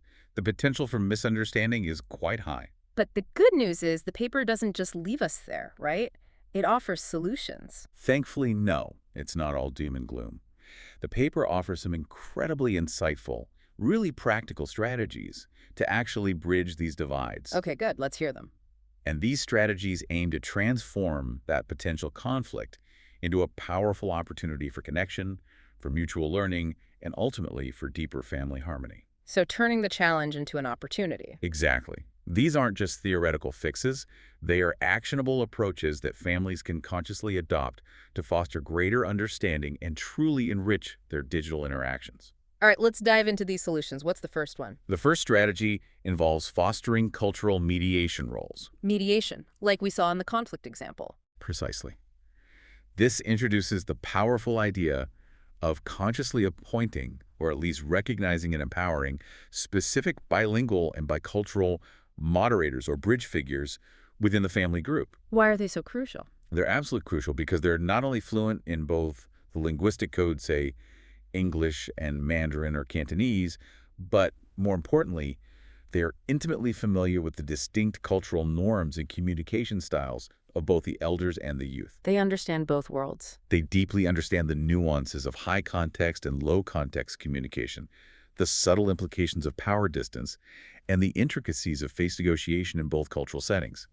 They can code switch culturally as well as linguistically. So what's their function? How do they mediate? Their function is to act as a vital buffer, a living, breathing interpreter of intent and cultural nuance. They can gently reframe those ambiguous or symbolic elder messages, the heartfelt posts about ancestors or cultural values, into explicit, easily understandable statements for the youth. Explaining the subtext. Exactly. Explaining the underlying cultural significance and the emotional weight involved. And conversely, they can help younger members understand the profound importance of indirectness, respect, and relational harmony that elders emphasize. Helping the youth decode the elder's message. Yes. Explaining why a direct no might be perceived as deeply rude, or why a nuanced, seemingly roundabout suggestion is actually a highly polite and face-saving way of offering guidance or making a request. Okay, how practical is this? Who would these mediators be? In terms of practicality, these cultural mediators could be specific family members who naturally possess these dual fluencies and, crucially, hold the respect and trust of both generations. Maybe a slightly older cousin who grew up bridging these worlds? Or someone outside the family. Possibly. It could potentially be trusted community leaders or even close family friends who exhibit this unique cultural competence. The key is that they hold the authority, or at least the cultural capital and trust, to explain meanings and facilitate understanding without causing further face loss for either side. Gently clarifying things. Ensuring that misunderstandings are clarified gently and respectfully, rather than being left to fester into resentment or further conflict. That sounds incredibly valuable. And the profound insight here, I think, is that the mediator isn't just a translator of words. They're a deeply insightful cultural interpreter. Right. They ensure that the spirit, the intent, and the underlying cultural meaning of the message are understood and respected across these disparate cultural paradigms. It transforms mere language exchange into true empathetic connection. Okay, cultural mediators. That's a powerful first strategy. What's next? The next one is incredibly practical, maybe deceptively simple. Emoji and symbol guides. Emoji guides. Seriously, like a little dictionary for emojis in the family chat? Sort of. Imagine a little pop-up guide or maybe a pinned message right there in your family chat. It sounds almost trivial, maybe, but it directly tackles that huge source of silent misunderstanding we discussed, the nonverbal code misalignment. Okay, unpack this for me. How would it work? The paper proposes the creation of short, easily digestible digital cheat sheets or guides. These would be specifically designed to clarify generational differences in semiotic usage, basically, how signs, symbols, emojis, and digital shorthand are used and interpreted within the specific family context. So it's tailored to the family? Ideally, yes, or at least to the common patterns observed.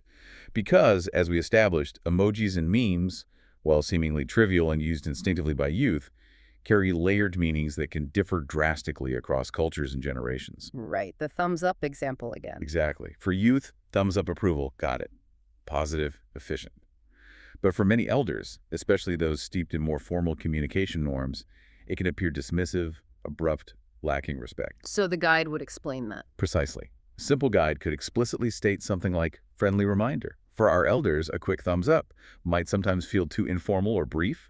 Consider adding a short phrase like, thank you, or sounds good, to show fuller respect and appreciation. Or explain what a specific emoji means to the younger generation. Yes. It could also explain youth usage to elders. FYI. When younger members use lol, it often just means, I read your message, or acknowledges something lightly amusing, not necessarily that they're laughing out loud disrespectfully. Ah, okay. Making the implicit rules explicit. Exactly. The benefit of these guides is enormous. They help standardize interpretation within the group. significantly reducing miscommunication, especially in those rapid-fire digital exchanges where intent can easily be lost. And it fosters learning? More than that, it actively fosters intercultural competence. It explicitly encourages users on both sides to recognize the symbolic weight, or lack thereof, behind otherwise casual digital gestures. It makes the invisible rules of digital etiquette visible. Empowering everyone to communicate better. Empowering both generations to communicate more effectively, more empathetically, and with a greater shared understanding of what the symbols actually mean to each other. Okay, I can see the value in that. It sounds simple, but potentially very effective. And the striking takeaway from this recommendation, I think, is that we often vastly underestimate the profound cultural coding embedded in seemingly universal digital symbols. Emojis are not universal. No, clearly not. They are deeply culturally inflected, and that code needs to be consciously learned and shared within mixed groups. Without a common understanding, these symbols, ironically meant to simplify communication, often profoundly complicate it and create that silent friction. Okay, so cultural mediators, emoji guides, what's the third solution? The third solution centers on the establishment of hybrid communication rules. Hybrid rules, meaning mixing the styles. Exactly. This is about consciously developing tailored hybrid norms, specifically for the unique context of the family WeChat group. It's a crucial recognition that neither side's communication style, high context and direct, or low context direct, is inherently superior across the board. So you need a blend. A thoughtful blend, a carefully negotiated middle ground, is often the most effective path forward for maintaining robust digital family connections. It's about flexibility and context. How would these hybrid rules work in practice? This approach calls for a careful, intentional balancing act. These hybrid rules would explicitly address when to prioritize certain communication styles to achieve clarity and avoid friction. So different rules for different situations. Precisely. For instance, the group might agree, perhaps guided by the mediator or admin, that for purely logistical matters like scheduling a family dinner, arranging money transfers, sharing urgent health updates, explicitness is expected and actively encouraged.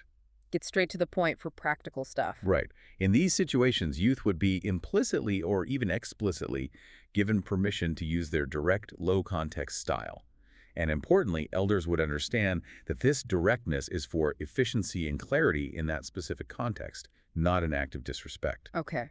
And for other types of communication. Conversely, the rules would also make explicit allowance, maybe even encouragement for ritualistic or symbolic communication during greetings, festivals like Chinese New Year, or more emotional exchanges expressing care or concern. So elders can still use their preferred style then? Exactly. Here, elders could continue their high-context, indirect expressions of cultural values, blessings, and emotional connection without fear of being misunderstood or dismissed as irrelevant. And the youth would know how to interpret it. And crucially, youth would be cued by the context, and maybe the rules reminder, to understand the deeper significance. This might prompt them to offer a more thoughtful, culturally appropriate response beyond just a simple emoji or K. So it provides both clarity and sensitivity. Precisely. This approach strategically provides both clarity for practical matters, avoiding frustration for youth over ambiguous scheduling, and cultural sensitivity for relational ones, respecting elders' preference for ritual politeness and face-saving communication in culturally significant moments. It's about choosing the right tool for the job. Exactly. And the profound implication here is that creating these hybrid rules is about consciously designing a communication ecosystem for the family. Not just letting it happen by default. Right. Designing an ecosystem that not only acknowledges but actively accommodates diverse needs and cultural preferences, rather than letting unconscious defaults, assumptions, or one dominant style dictate all interactions. It's about intentional communication design for family harmony. That's a really sophisticated approach. Okay, what's the final strategy? The fourth strategy moves beyond the immediate chat environment to broader education. Intercultural competence workshops. Workshops for families. Yes. This is about providing foundational knowledge and practical, applicable skills to all family members involved, helping them understand the why behind the communication differences. Where would these happen? The paper suggests embedding these workshops within broader digital literacy sessions, which are sometimes offered by community centers, immigrant support organizations, libraries, or even universities. Making them accessible. Exactly.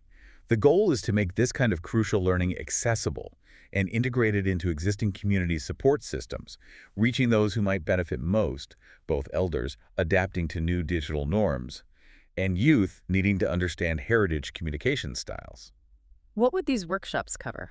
The content would be incredibly valuable and directly relevant to their daily WeChat interactions. They would teach participants how those theoretical frameworks we discussed, Hall's high-low context model, Hofstede's dimensions like power distance and individualism collectivism, and Ting Toomey's face negotiation theory directly apply to their everyday messages and misunderstandings. Making the theory practical. Absolutely. Imagine learning, through concrete examples drawn from common WeChat scenarios and guided reflection, why that thumbs up emoji caused a misunderstanding for grandma last week, or why an elder's indirect suggestion about a family gathering was actually a polite invitation for discussion, not a vague statement. It connects the dots. It connects the dots, moving beyond abstract theory to their lived digital experience. And how would they teach this? Just lectures? No, the paper emphasizes interactive sessions. Think role-playing potential misunderstandings. Wow, acting it out. Yes, acting out scenarios. Practicing resolution strategies in a safe, guided environment. This hands-on experiential approach would allow both elders and youth to metaphorically step into each other's shoes. To build empathy. To viscerally feel the impact of different communication styles and to collaboratively develop more effective, respectful ways of interacting digitally. These workshops would move beyond mere theoretical knowledge to practical applications, skill building, and crucially, profound empathy. That sounds incredibly powerful, actually building foundational understanding. It really does. It's about equipping families with the tools for ongoing understanding. Okay, so we have these four main strategies: mediators, emoji guides, hybrid rules, and workshops. But how do we actually do this? How do we integrate these brilliant ideas into the everyday flow of our digital lives, specifically within those family WeChat groups? That's the million-dollar question, isn't it? Moving from idea to implementation. The paper provides some excellent, actionable pointers for putting these strategies into practice directly within the digital contexts. Okay, let's hear them. How can we make this happen? First, group administrators have a really powerful and often underutilized role. The person who created the chat. Usually, yes, or whoever has admin privileges. They can post pinned messages right at the very top of the group chat. These messages can clearly clarify the hybrid group rules we talked about. Like a little charter for the group. Exactly. A clear, concise message that maybe says, quick reminder, for logistics like meeting times or money matters, let's aim for direct and explicit communication to avoid confusion. For greetings, cultural celebrations, and sharing family updates, please share your thoughts and feelings freely. And let's remember to engage respectfully with symbolic messages, appreciating their deeper cultural meaning. So it's always visible. It keeps the agreed-upon rules visible and acts as a constant, gentle, yet authoritative reminder for everyone in the group. It sets the tone. Okay, that's practical. What else? Second, youth adaptation is key, but it requires conscious effort from the younger generation. What kind of effort? Younger members can be actively encouraged, perhaps by the mediator or through the workshops, to consciously adopt slightly more formal or elaborated, respectful phrasing when replying directly to elders. Softening their directness. Essentially, yes. Actively softening their default direct communication styles with culturally appropriate politeness markers that elders might expect. So instead of just firing off a blunt, "No, can't make it," perhaps taking a moment to phrase it more thoughtfully. Like what? Maybe something like, "Thank you so much for the invitation, Auntie. Unfortunately, I already have a prior commitment that evening. I truly appreciate you thinking of me and organizing." It takes an extra 10 seconds, but that small conscious adjustment can make a huge difference in how the message is received. Signaling respect, not just information. Precisely. Signaling respect and consideration, rather than what might be perceived as abruptness or lack of appreciation. Okay. Does it work the other way too? Elder adaptation. Absolutely. Adaptation needs to be mutual for it to work best. Elder adaptation is also vital, demonstrating a willingness to bridge the gap from their side. How can elders adapt? Elders can be gently encouraged, perhaps again in workshops or by trusted mediators, to experiment a bit with emojis, maybe starting with ones that are more universally understood or less ambiguous. And importantly, learning to interpret the youth's use of emojis and shorthand in a more low-context functional way, understanding it might just be quick acknowledgement. Not taking it personally is disrespect. Exactly. This helps narrow that semiotic gap we talked about, and it demonstrates their willingness to adapt and meet the youth halfway, which can be incredibly validating for the younger generation and foster a crucial sense of mutual effort. It shows we're learning the new digital language too. Okay, mutual adaptation. Makes sense. What about when conflict still happens? Right, because it inevitably will sometimes. That's where the mediator intervention we discussed becomes absolutely critical in practice. Stepping in quickly. Yes. Those bilingual and bicultural mediators should ideally intervene quickly and diplomatically when they see a misunderstanding brewing or escalating. They act as that living bridge in real time. What's their key role in that moment? Their crucial role is to ensure that both the direct communication style, often from the youth, and the indirect communication style, often from the elders, are acknowledged, validated, and meticulously interpreted for the other party. Preventing it from spiraling. Preventing minor misunderstandings based on style from escalating into significant cultural offenses or prolonged damaging tension. They don't just translate the words, they truly translate the intent, the cultural meaning, the emotional subtext, actively preserving the fabric of family connection in that moment. Okay, so administrator actions, youth adaptation, elder adaptation, and mediator intervention. Those seem like concrete ways to implement the broader strategies. They are. They provide practical handles for families to grasp onto. And the core insight here, really, is how do we move beyond simply knowing about these differences to actively integrating that knowledge into our daily digital habits? It requires conscious effort. A great deal of conscious effort and ongoing mindfulness. It's not enough to simply understand these theories in the abstract. We must consciously practice and embed these changes into our routines, our muscle memory, for communication, for true, lasting transformation in our relationships. It's investment. It's an investment of effort, patience, and empathy, but one that yields immense emotional returns in terms of stronger, healthier family connections. Wow. What an incredibly illuminating deep dive this has been. We've really journeyed quite far, haven't we? We certainly have, from the platform itself to the deep theories and practical realities. Yeah, we started by understanding WeChat's absolutely critical role as this digital bridge, this lifeline for many Chinese Canadian families. Then we explored those powerful theoretical frameworks, Hall's high-low context theory, Hofstede's cultural dimensions like individualism, collectivism, and power distance, and Ting Tumi's face negotiation theory that really explain why these cultural communication differences manifest as they do. They gave us the underlying logic. They provided the essential lenses, yes. And we saw those vivid, real-world examples of the challenges these differences create from those frustrating emoji divides and misunderstandings. The thumbs-up dilemma. Exactly. To the complex, differing approaches to group decisions and handling conflict, like silence versus confrontation. Made it very real. And then, most importantly, we unpacked some truly practical, hopeful, and actionable solutions.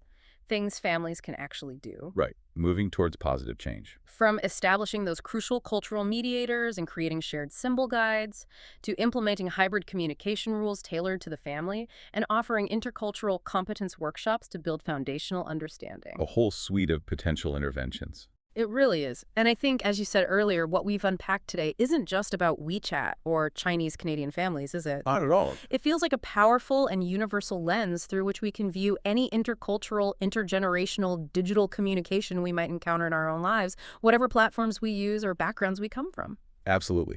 The core insight here, I believe, is that these mismatches in contexting styles, in hierarchy expectations, in facework strategies are incredibly common in our increasingly interconnected, diverse world.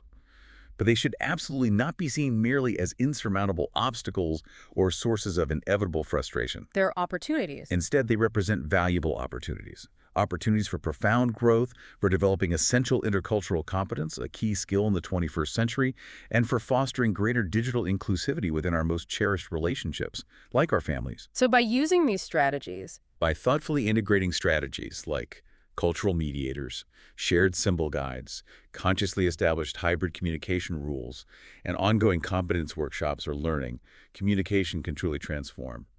It can shift from being a site of potential conflict and misunderstanding into something better. into a space for negotiation, for mutual learning, and for building deeper, more resilient, and ultimately more joyful connections.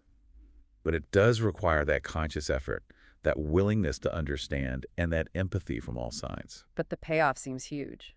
The payoff in terms of stronger, more empathetic relationships, both online and offline, is immense and deeply rewarding. It's an investment in connection itself. So thinking about our listeners, the next time you're in a family group chat, or maybe even just texting across different generations or cultural backgrounds, perhaps take a moment, pause before you hit send. a mindful moment. And consider what unspoken cultural rules might be at play here. Am I sending or receiving a high context or a low context message right now?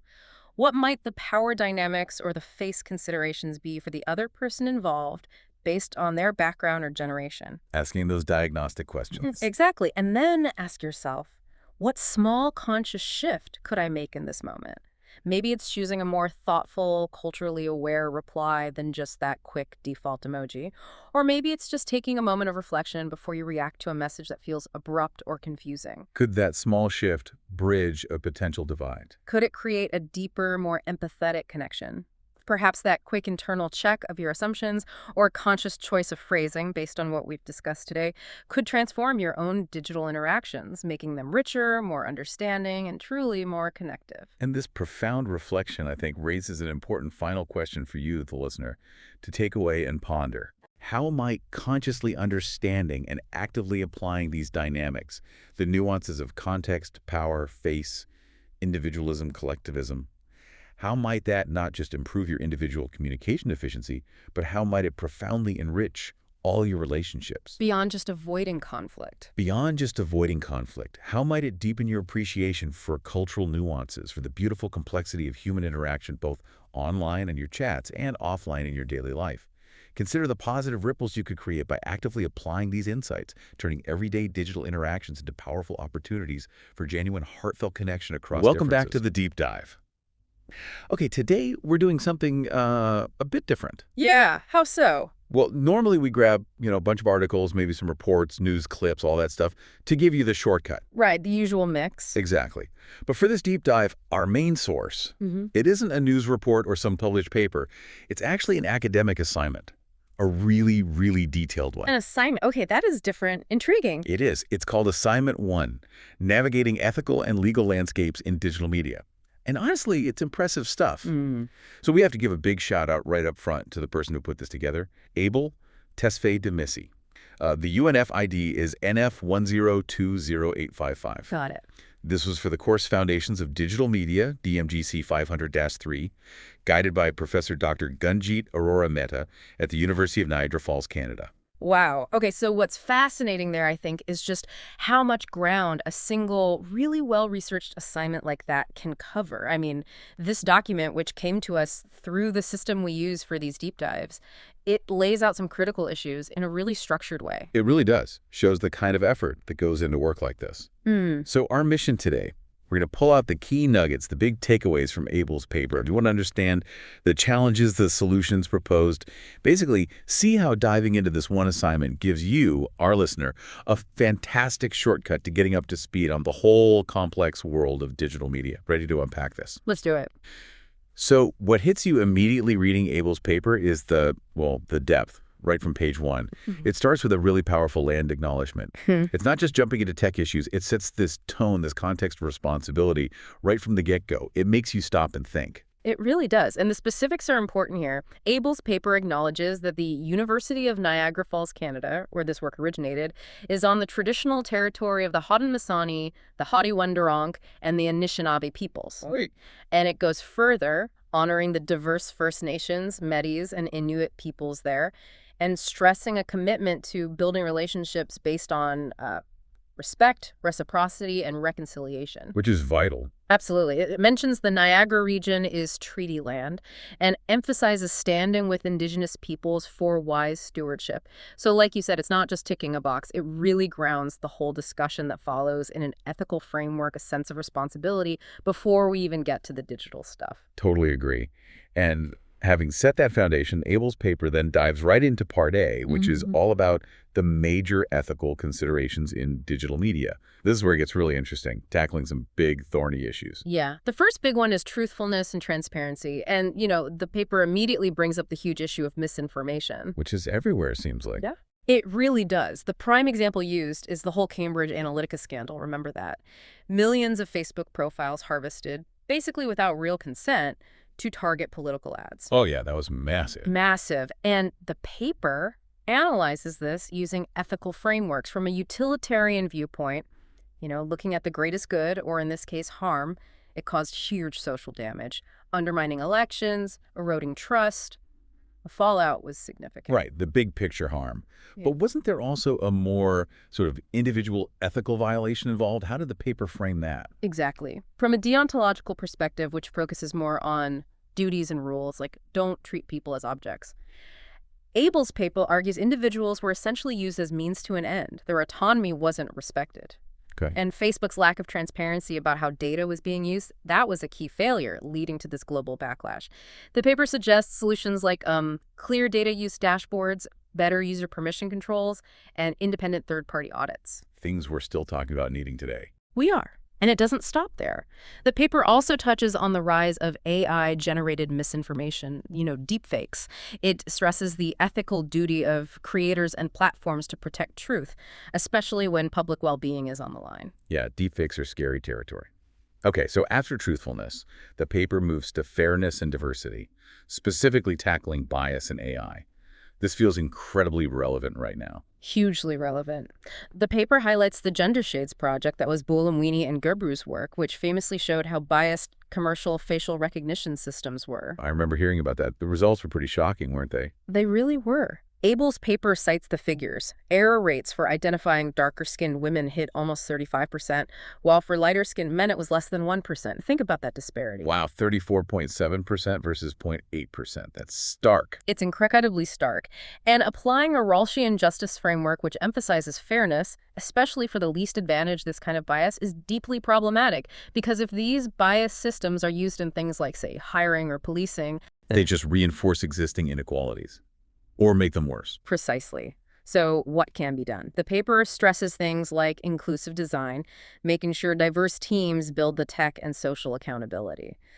It also mentions findings from researchers like Raji and others suggesting that retraining AI with more inclusive data makes a real difference. So better data, better teams. Yeah, and involving ethicists, involving diverse community members during development, not just after the fact, building fairness in from the start. Okay, that makes sense. Building it in. Which leads nicely into part B of the assignment, which looks at the legal frameworks and regulations. Yeah. How do we actually try and, enforce some of these ethical ideas? Right. Moving from the should to the must. The first legal area is intellectual property and copyright. Crucial for creators, obviously, but the paper highlights the need for balance with access to knowledge. That tension again. Exactly. It uses the Authors Guild v. Google case from 2015 as a key example. Google digitized millions of books. The Google Books Project, yeah. Right. And the Authors Guild sued. But the court ruled for Google, citing transformative use under U.S. copyright law. Basically, making snippets searchable for research was seen as a new purpose benefiting the public. So it transformed the original work enough to be considered fair use in that context. Kind of, yeah. It's about that balance, protecting the author's rights, but also allowing for innovation and knowledge sharing. The paper also touches on international agreements like the Berne Convention, but notes how complex it is to get global agreement on things like transformative use. I can imagine. And it even mentions YouTube and its ongoing struggles with music, copyright, content ID systems sometimes getting it wrong, fair use debates. It's a constant negotiation in the digital space. Definitely feels like it. Okay, so copyright is one big legal piece. What's next?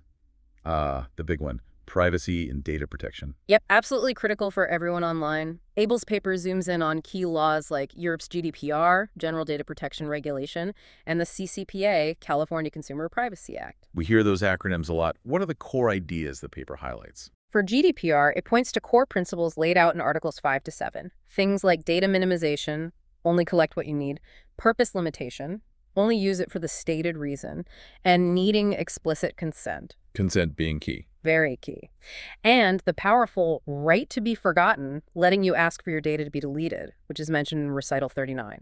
The paper notes GDPR is generally broader and stricter than CCPA, which is more focused on consumer rights like knowing what data is collected and opting out of sale. And does this stuff actually work? Does it make a difference? Well, the paper cites a TrustArc report from 2020, which found that companies compliant with GDPR actually had 20% fewer data breaches. 20% fewer. Okay, that's a tangible benefit right there. It's not just bureaucratic hoops. Exactly. It suggests strong protection laws lead to better security practices. And the paper points out this is becoming a global trend, mentioning Brazil's LGPD and India's Digital Personal Data Protection Bill as examples of other countries adopting similar robust protections. It's like a global baseline is forming. That's actually pretty encouraging for us as users. More control, hopefully. Hopefully, yeah. Okay, so we've got ethics, we've got laws. Part C of the paper then looks at the real-world privacy and data security implications. This feels like where it gets very personal surveillance security tech. Yeah, absolutely. It starts with surveillance and data misuse. The obvious touchstone here is Edward Snowden's 2013 revelations about the NSA's mass data collection programs. Right, that blew the lid off things. It really did. And the paper explores the ethical worries, even if it's for national security. What does that level of surveillance do to individual autonomy, to freedom of thought? It brings in Foucault's theory of surveillance, the idea that just knowing you might be watched changes your behavior, creates a kind of chilling effect. Makes you self-censor, maybe? Potentially, yeah. And the paper doesn't just stick to Western examples. It discusses China's social credit system. Ah, yes, that system. Where your behavior online and offline contributes to a score that can impact your life significantly. Travel, jobs, loans. It raises massive questions about consent, control, fairness, justice. Abel's paper argues strongly for ethical governance here, limiting data access and retention, requiring disclosure of surveillance, providing ways for people to challenge misuse. So serious checks and balances are needed, but it's not all doom and gloom, right? The paper also talks about solutions. Definitely. It shifts gears to talk about privacy-enhancing technologies, or PETs, tech solutions to privacy problems. Okay, it's like what? The most common example is end-to-end encryption. Think WhatsApp or Signal. The paper explains how it works, basically scrambling the message so only the sender and receiver can read it.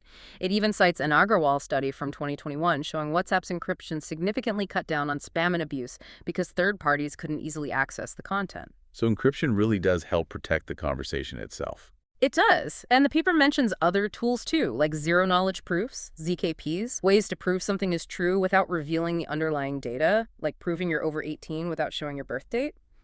And also decentralized identity systems, giving users more control over their digital IDs. ZKPs sound pretty futuristic, but useful. They are.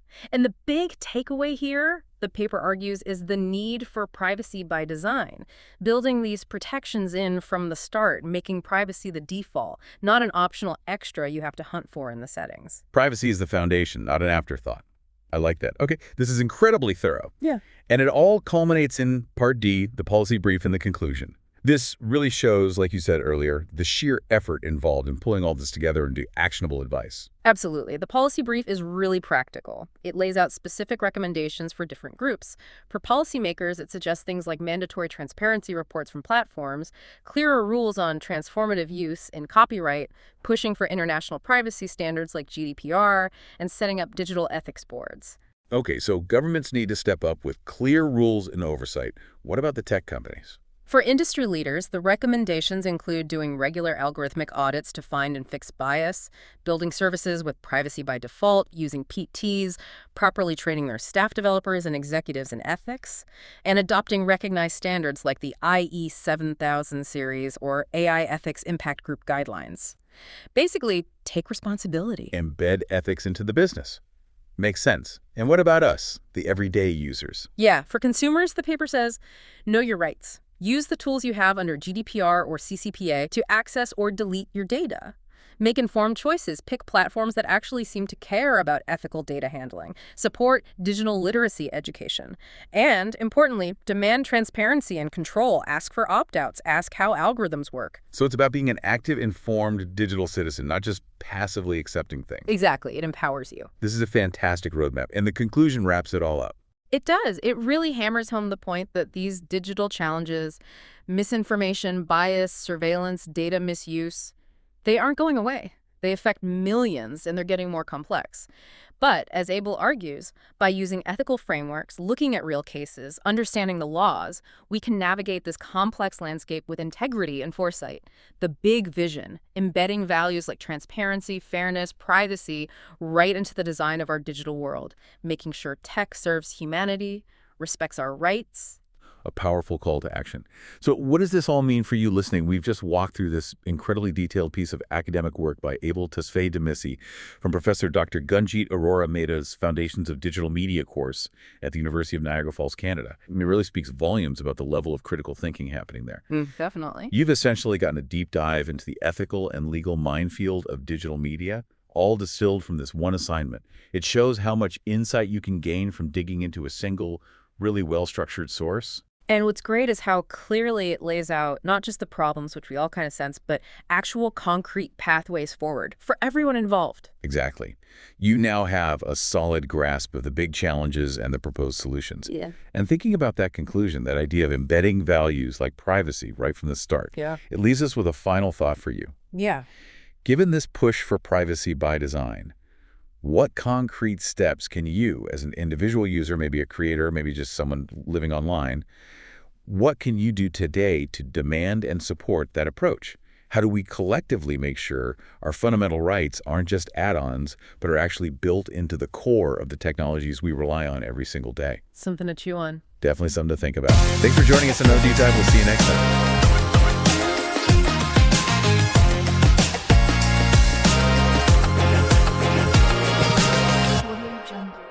Hello everybody, good morning, good afternoon, good evening. I'm your host for today's podcast. My name is Abel Tesfaye, not The Weeknd. For those of you who doesn't know who The Weeknd is, a Canadian singer, songwriter, and record producer born in Toronto.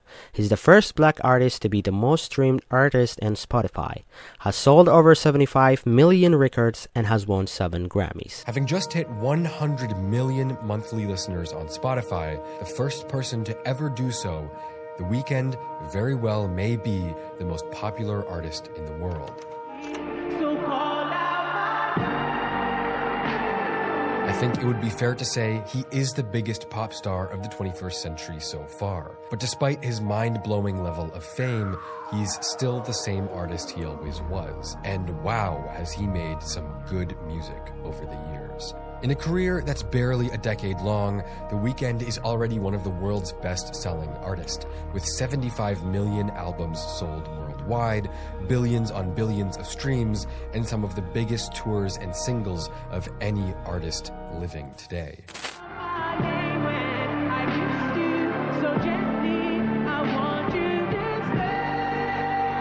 I'm your host for today, not The Weeknd. My name is Abel Tesfaye. I hope you enjoy today's podcast.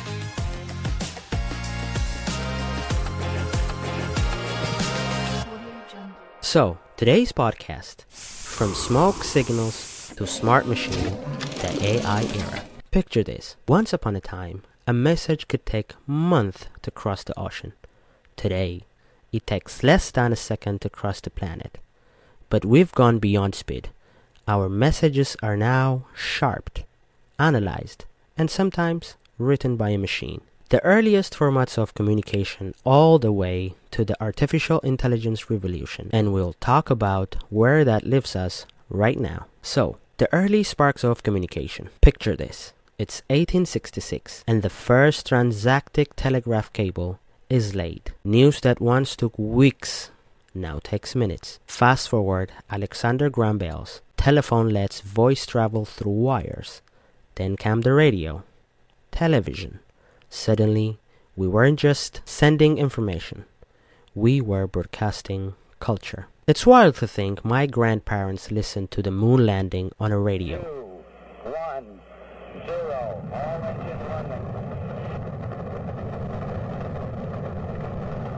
I can watch a rocket launch live from my phone while ordering dinner. Just imagine that, guys. How lucky we are. The digital revolution. The internet doesn't just connect computers. It connected people. Email replaced letters. Search engine replaced encyclopedias.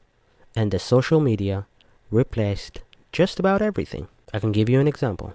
In 2007, the first iPhone made the internet fit in our pocket. That's not just convenience. That's a systematic shift in human behavior. Stepping into the new realistics, VR, AR, AI, I know, it's weird. Virtual reality lets us tour ancient Rome without leaving our couches. Augmented realities lets us point our phones at the building and instantly see its history. But here's the catch. Those wonders still depend on access, creating a digital divide between the connected and the disconnected. Enter artificial intelligence right now. I hope everybody's experiencing that. I don't know if I still remember, but I kinda remember when the internet is a thing. Hope you remember it too. For those of you who remember it, I think everybody was in a shock, freaked out. They're going to replace jobs, people. Everybody was scared, so what I've told. AI, the first technology that can learn from us, adapt to us, and in some cases, replace us. It writes essays, composes music, diagnoses diseases, and curates the content we see. There was even a recent news. AI has detected disease that the doctors didn't even see. What does that mean? Can AI replace doctors? On some levels. But my thought and my experience is AI might not just replace humans, but humans with AI can replace humans without AI. That's my full reflection and I stand on that. I truly believe that. What my concerns are. The first one is data bias. AI can inherit human prejudice from its training data. We often don't know how it makes decisions. Is it computing? Is it just by gathering all the information that it has? It's just all depend down to codes. Where does that code lead the AI to? Still, not computing, just providing information by what it has. It's not a sentient being, it's just a machine contemplating what it has. If AI is always thinking for us, do we lose some of our own problem-solving skills? That's a good question to ask. My opinion is, we're humans, we're evolving. Enter the industrial era. Every era that revolutionized our human interactions with everything has changed. Humans are designed to evolve. We just have to accept it and evolve with the machines. Who knows? We could be also half human, half machines. I once asked an AI to help out a speech. It was brilliant, but it sounded less like me. That's when I realized technology power is only as good as human judgment guiding it. For example, we see a lot of misleading AI news. It is done by a powerful people, but some people without education can be tricked. Humans should follow what the trends are and just continue on what's out there, evolve with our current evolution. So, where do we stand right now? AI is writing news articles, grading papers, helping doctors diagnose rare diseases, and translating conversations in real time. But it's also raising questions about jobs, privacy, and who controls the algorithm that controls so much of our lives. That's really concerning if you really think about it. So, in conclusion, we've traveled from smoke signals to smart machines. The story of communication has always been one of connection, but AI challenges us to connect wisely.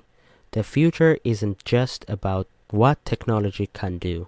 It's about what we decide it should do. Be really careful on what you're gathering. Even while you're listening to this podcast, ask yourself, is this AI generated? How can I tell that? Educate yourself on a recent AI developments. How could a human detect what they're listening, what they're gathering, every information data that they have or gathered? They need to ask themselves. You need to be cautious on gathering information. Is it AI or not? Have the recent information. Be very cautious. I hope everybody stays safe. Have a wonderful weekend. I hope you enjoyed this podcast. I hope you guys took something. Have a wonderful morning, afternoon, evening. Thanks for tuning in on our today's podcast. I'm your host, Abel Tesfaye, not the weekend. And remember, the most powerful part of communication will always be the humans at other end. Have a great time. Bye for now.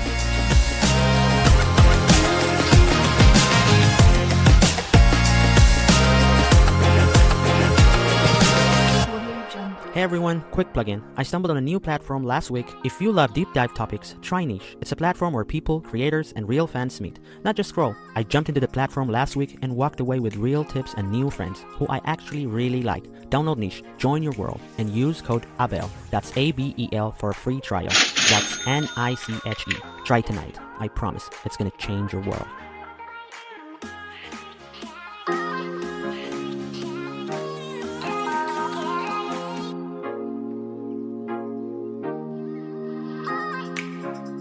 Welcome back, everybody. You are listening to UNF 105.3, your infotainment station. I'm your host, Abel. Today, a special report on technology shaking the industry of media industry, artificial intelligence and its rapidly growing in a role in a content creation.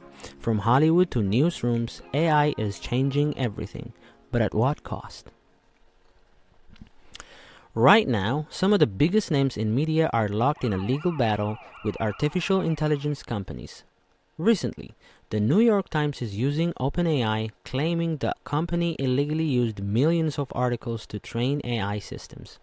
Getty Image also is battling a stability AI over the unauthorized use of copyrighted photoshops. Thousands of authors, artists, and musicians have joined the fight, arguing that AI companies build billions of dollars tools by stealing their life's work.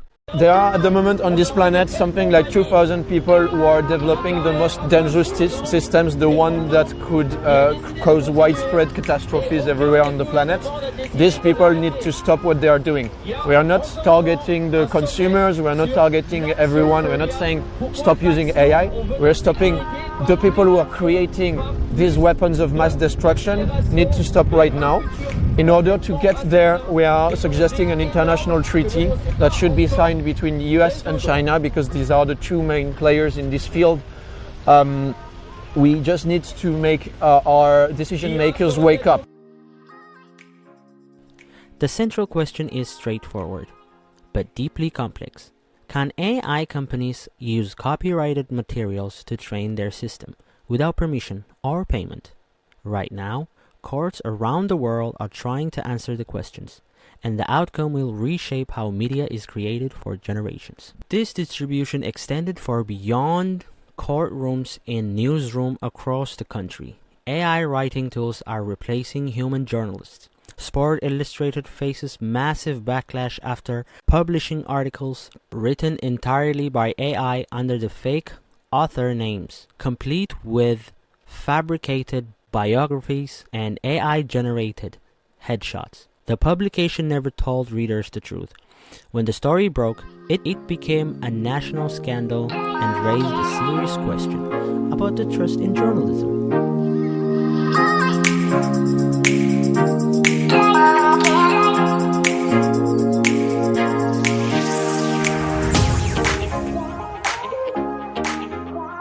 Hey everyone, quick plugin. I stumbled on a new platform last week. If you love deep dive topics, try Niche. It's a platform where people, creators, and real fans meet, not just scroll. I jumped into the platform last week and walked away with real tips and new friends who I actually really like. Download Niche, join your world, and use code ABEL. That's ABEL for a free trial. That's NICHE. Try tonight. I promise it's gonna change your world.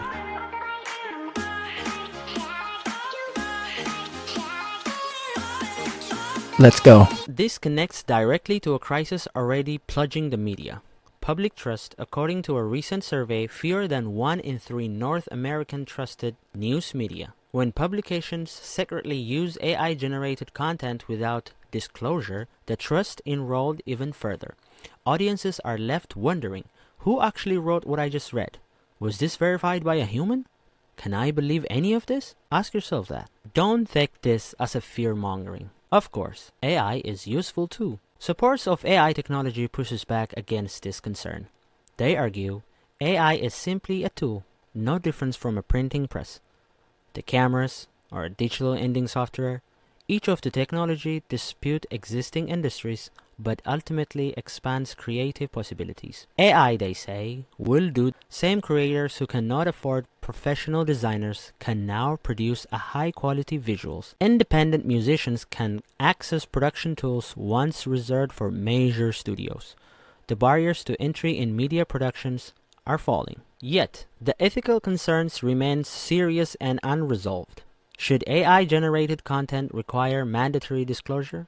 Should creators receive compensation when their work tries AI system?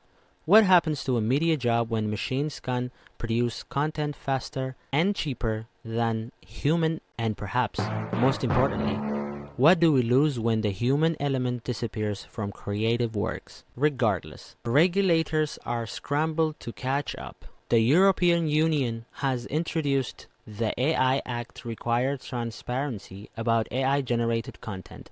In the northern United States of America, process legislation work forced AI companies to disclose their training data and compensate copyright holders. But technology moves faster than policy, and many fear regulations will arrive too late to protect creators already being harmed. So, what is the solution? I'm sure you're listening at this moment thinking that the rise of AI-generated content represents more than a technological shift.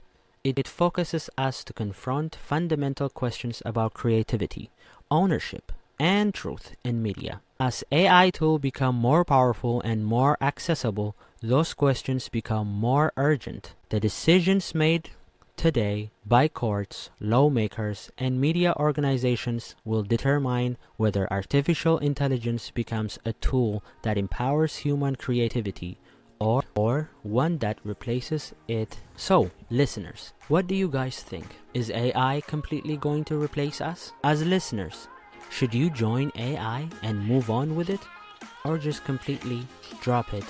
So please, stay safe out there, guys. This has been the most requested music in our social media. Enjoy the music, guys. This has been UNF 105.3, your infotainment station. I'm your host, Abel Tesfaye. Until next time, human interaction is better than AI. Have a good night, everybody.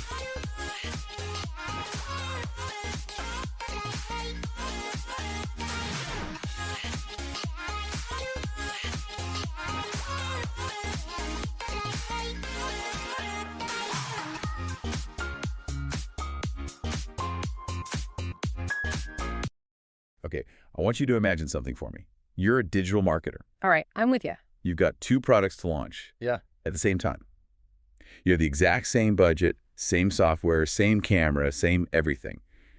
You're going to give them both the exact same technical love and care on social media. Okay, so it's a controlled experiment. What are we selling? Okay, so product A, it's a digital guide, a PDF called Quantum Mechanics Changed My Life. Oh, I can picture this already. Yeah, you know the vibe. Very glossy, edgy typography, maybe some trippy visuals. For sure. It's promising this like radical self-transformation using quantum physics, psychedelics, manifestation, philosophy.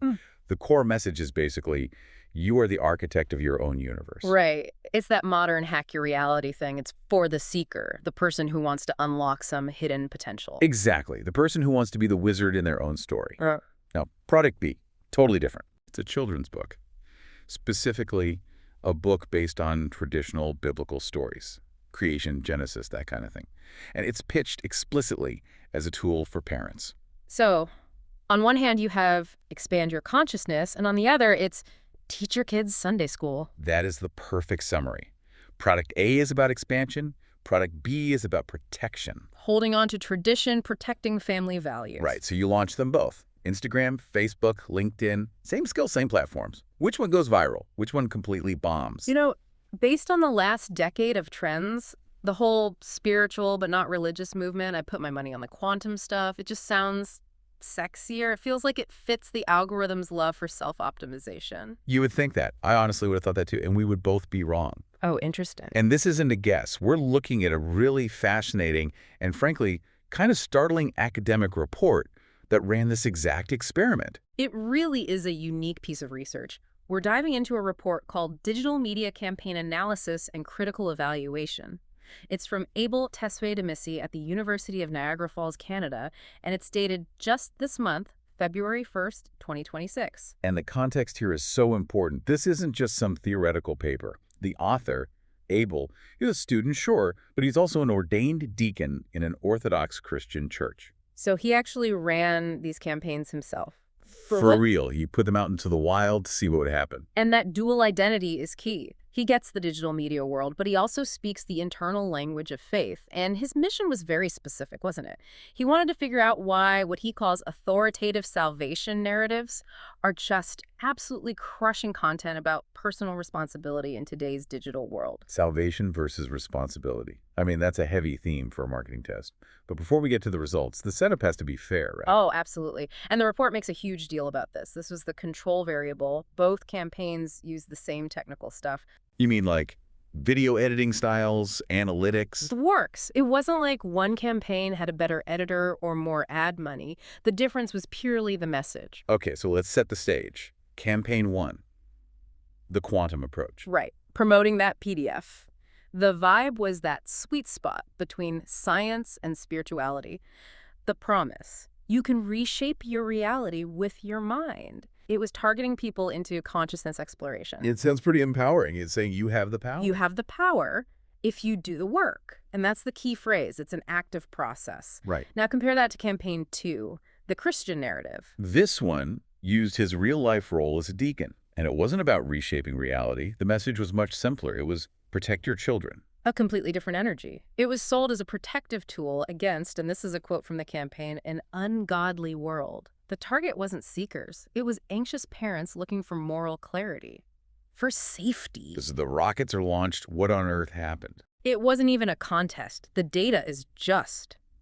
It's incredibly stark. The Christian campaign didn't just win.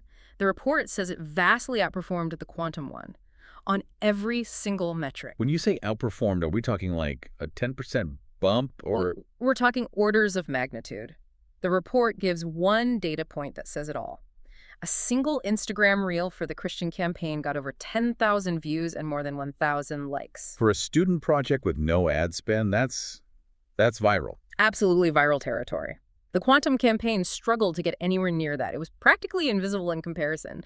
But honestly, the view count is the boring part. How is 10,000 views the boring part? Because the numbers tell you what happened, but the comments tell you why.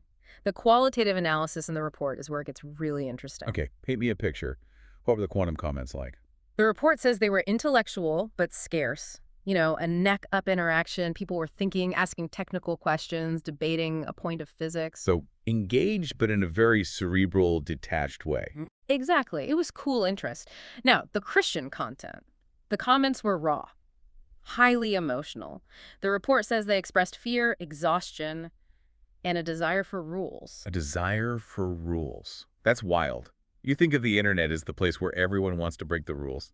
That's the old assumption, isn't it? But this data suggests that in 2026, that's just dead wrong. The real insight here, and it's a little disturbing, is that audiences today seem less interested in empowerment and much more interested in external authority. Because empowerment is work. Authority offers safety. You nailed it. And that brings us to the core psychology of the whole thing. The report talks about the context of our time, this period of prolonged global instability and collective trauma. Yeah, things haven't exactly been calm. The economy, geopolitics. Yeah. People are just worn out. And that fatigue actually changes our brains. It affects our cognitive load, how much mental energy we have left. The quantum campaign failed because it demanded cognitive effort. It gave people homework. It gave them homework. It asked you to think hard about ambiguity, about quantum physics, about yourself. And when you're doom scrolling at 11 p.m., the last thing you want is homework. You don't want a workbook, you want a life raft. And that is exactly what the Christian campaign was: certainty, protection, and salvation. The report says it offered a relief of psychological burden. It didn't ask you to figure things out. It just said, here's the answer. Protect your child. Choose Jesus. It's like someone saying, here's some wood and tools to build a shelter, versus someone saying, come inside. I've already locked the door. You're safe now. That's a perfect analogy. The big takeaway is that when people are stressed, they gravitate towards simple, authoritative narratives. The ambiguity of the quantum stuff was a bug, not a feature. So the message was the key.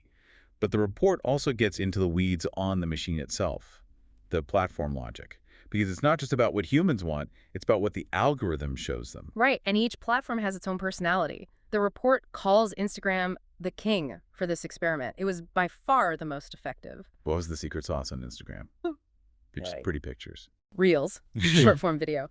But the really clever part was the timing. They found that posting aligned with traditional prayer routines, so morning and night, worked best. Oh, that makes so much sense. You're catching people when they're already in that reflective, maybe vulnerable headspace. Exactly. And the key metric on Instagram wasn't even likes, it was watch time. People were stopping and watching the whole video. That tells the algorithm, hey, this is valuable, and it pushes it out to more people. Okay, that's Instagram. But what about Facebook? The report calls it the battleground. Because Facebook is a totally different animal. It thrives on community engagement and debate. The winning strategy there wasn't comfort, it was conflict. Uh-oh.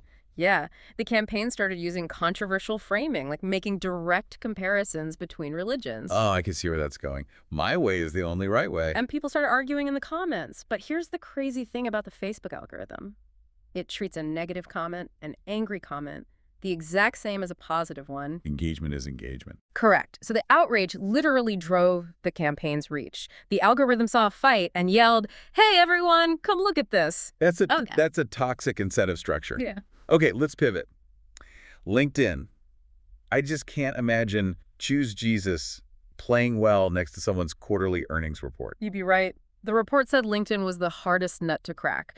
The direct proselytizing approach that worked on Instagram just completely flatlined. It just feels weird, like someone preaching in a boardroom. Totally. So they had to pivot. They had to reframe the whole thing. They couldn't sell faith. They had to sell ethics. They had to sell leadership. Oh, that's smart. So it's not Jesus saves, it's ancient wisdom for modern leadership. Exactly that. They tied the biblical stories to themes of ethics and technology, and the engagement changed instantly. It wasn't the viral numbers of Instagram, but it was much more substantive, deeper conversations about values in the workplace. Okay, so there's one more layer to this that I think is critical. The author didn't just compare topics, he compared creators, specifically humans versus AI. Yeah, this was one of the most surprising findings for me. The author put human-created videos like actual sermons from real preachers up against AI-generated content. And the AI stuff was high quality, not some clunky robot voice. Top of the line, perfect resolution, flawless audio, photorealistic avatars. On paper, it was technically perfect. And the winner was? The humans. Yeah. By a long shot. Even when the technical quality of the AI was objectively better, the human-created content outperformed it. Why? What was the difference? The report calls it embodied authenticity. It's the little things, the vocal nuances, the pauses, the perception that this person has actually lived what they're talking about. Embodied authenticity. Can you break that down? It's the micro cues.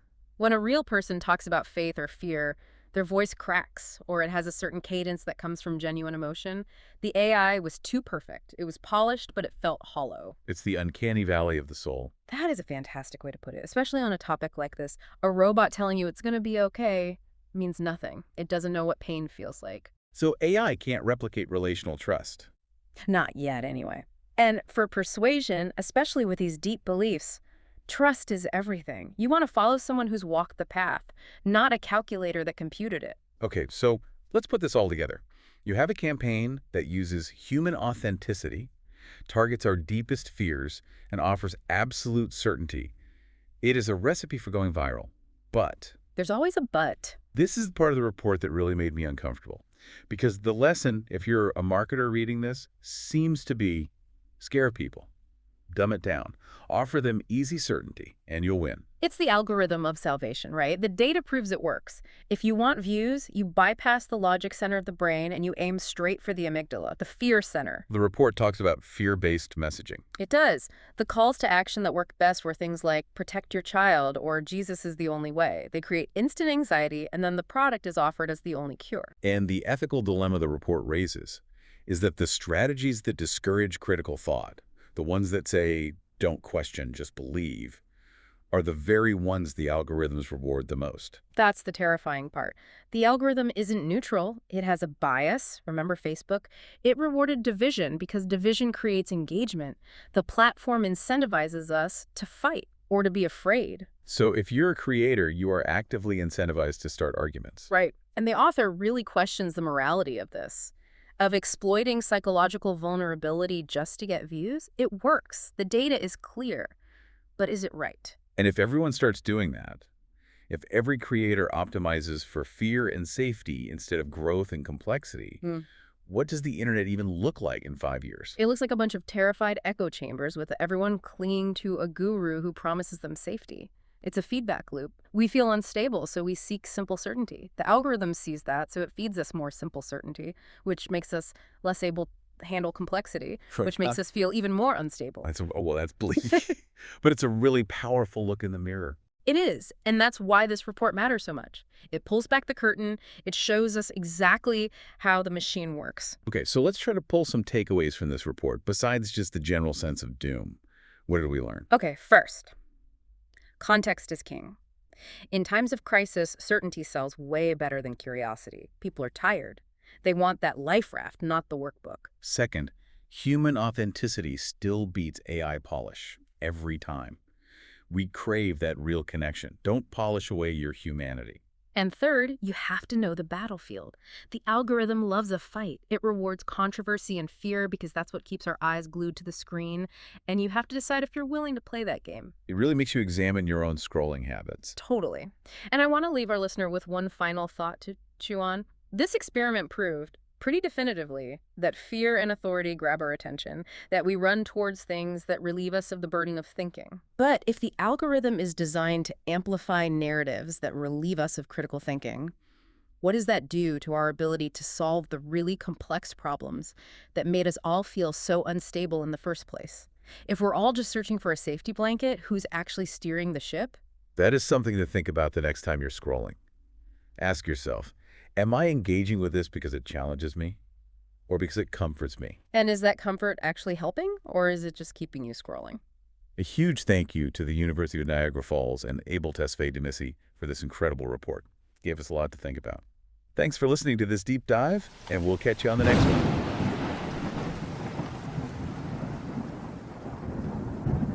In 1998, the world was in a turning point. The dot-com boom, the internet, taking all over the world, businesses getting replaced, and the way we search for any information has changed forever. 3, 2, 1!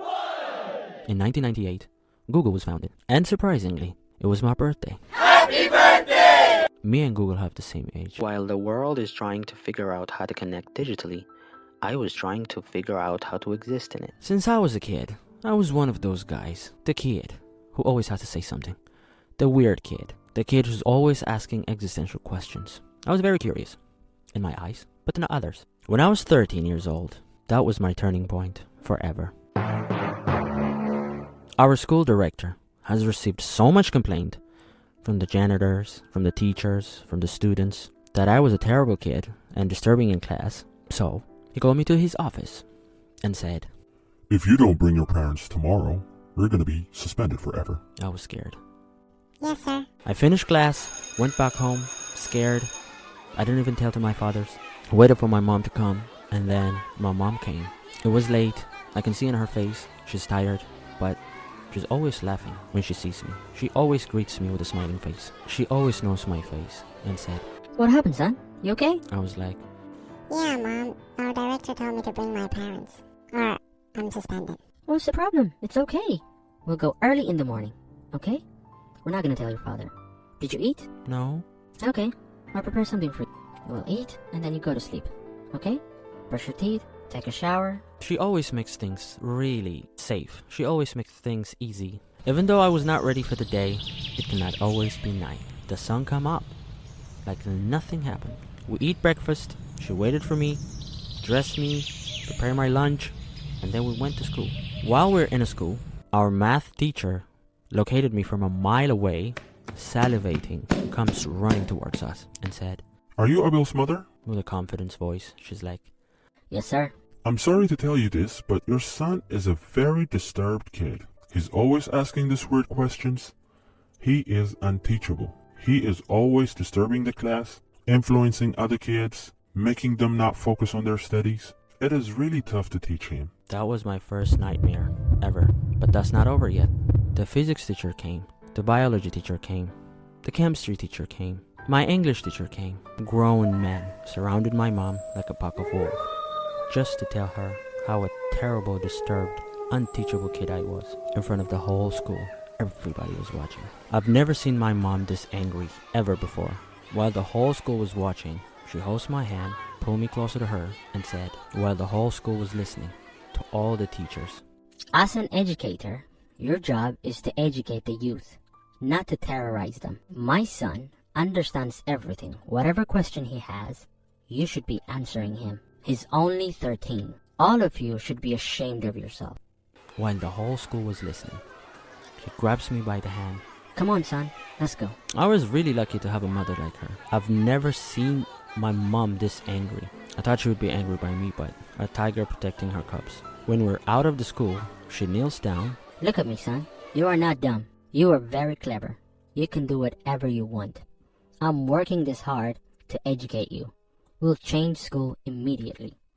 You'll continue your education. You are very clever. Kisses me on my forehead. The sun don't stop for anybody. Tomorrow is another day. Nobody stood up to me like that ever again. Nobody stood up for me like my mom stood up. Even though I felt lonely, I made a promise to myself. I'm gonna focus on my education forever.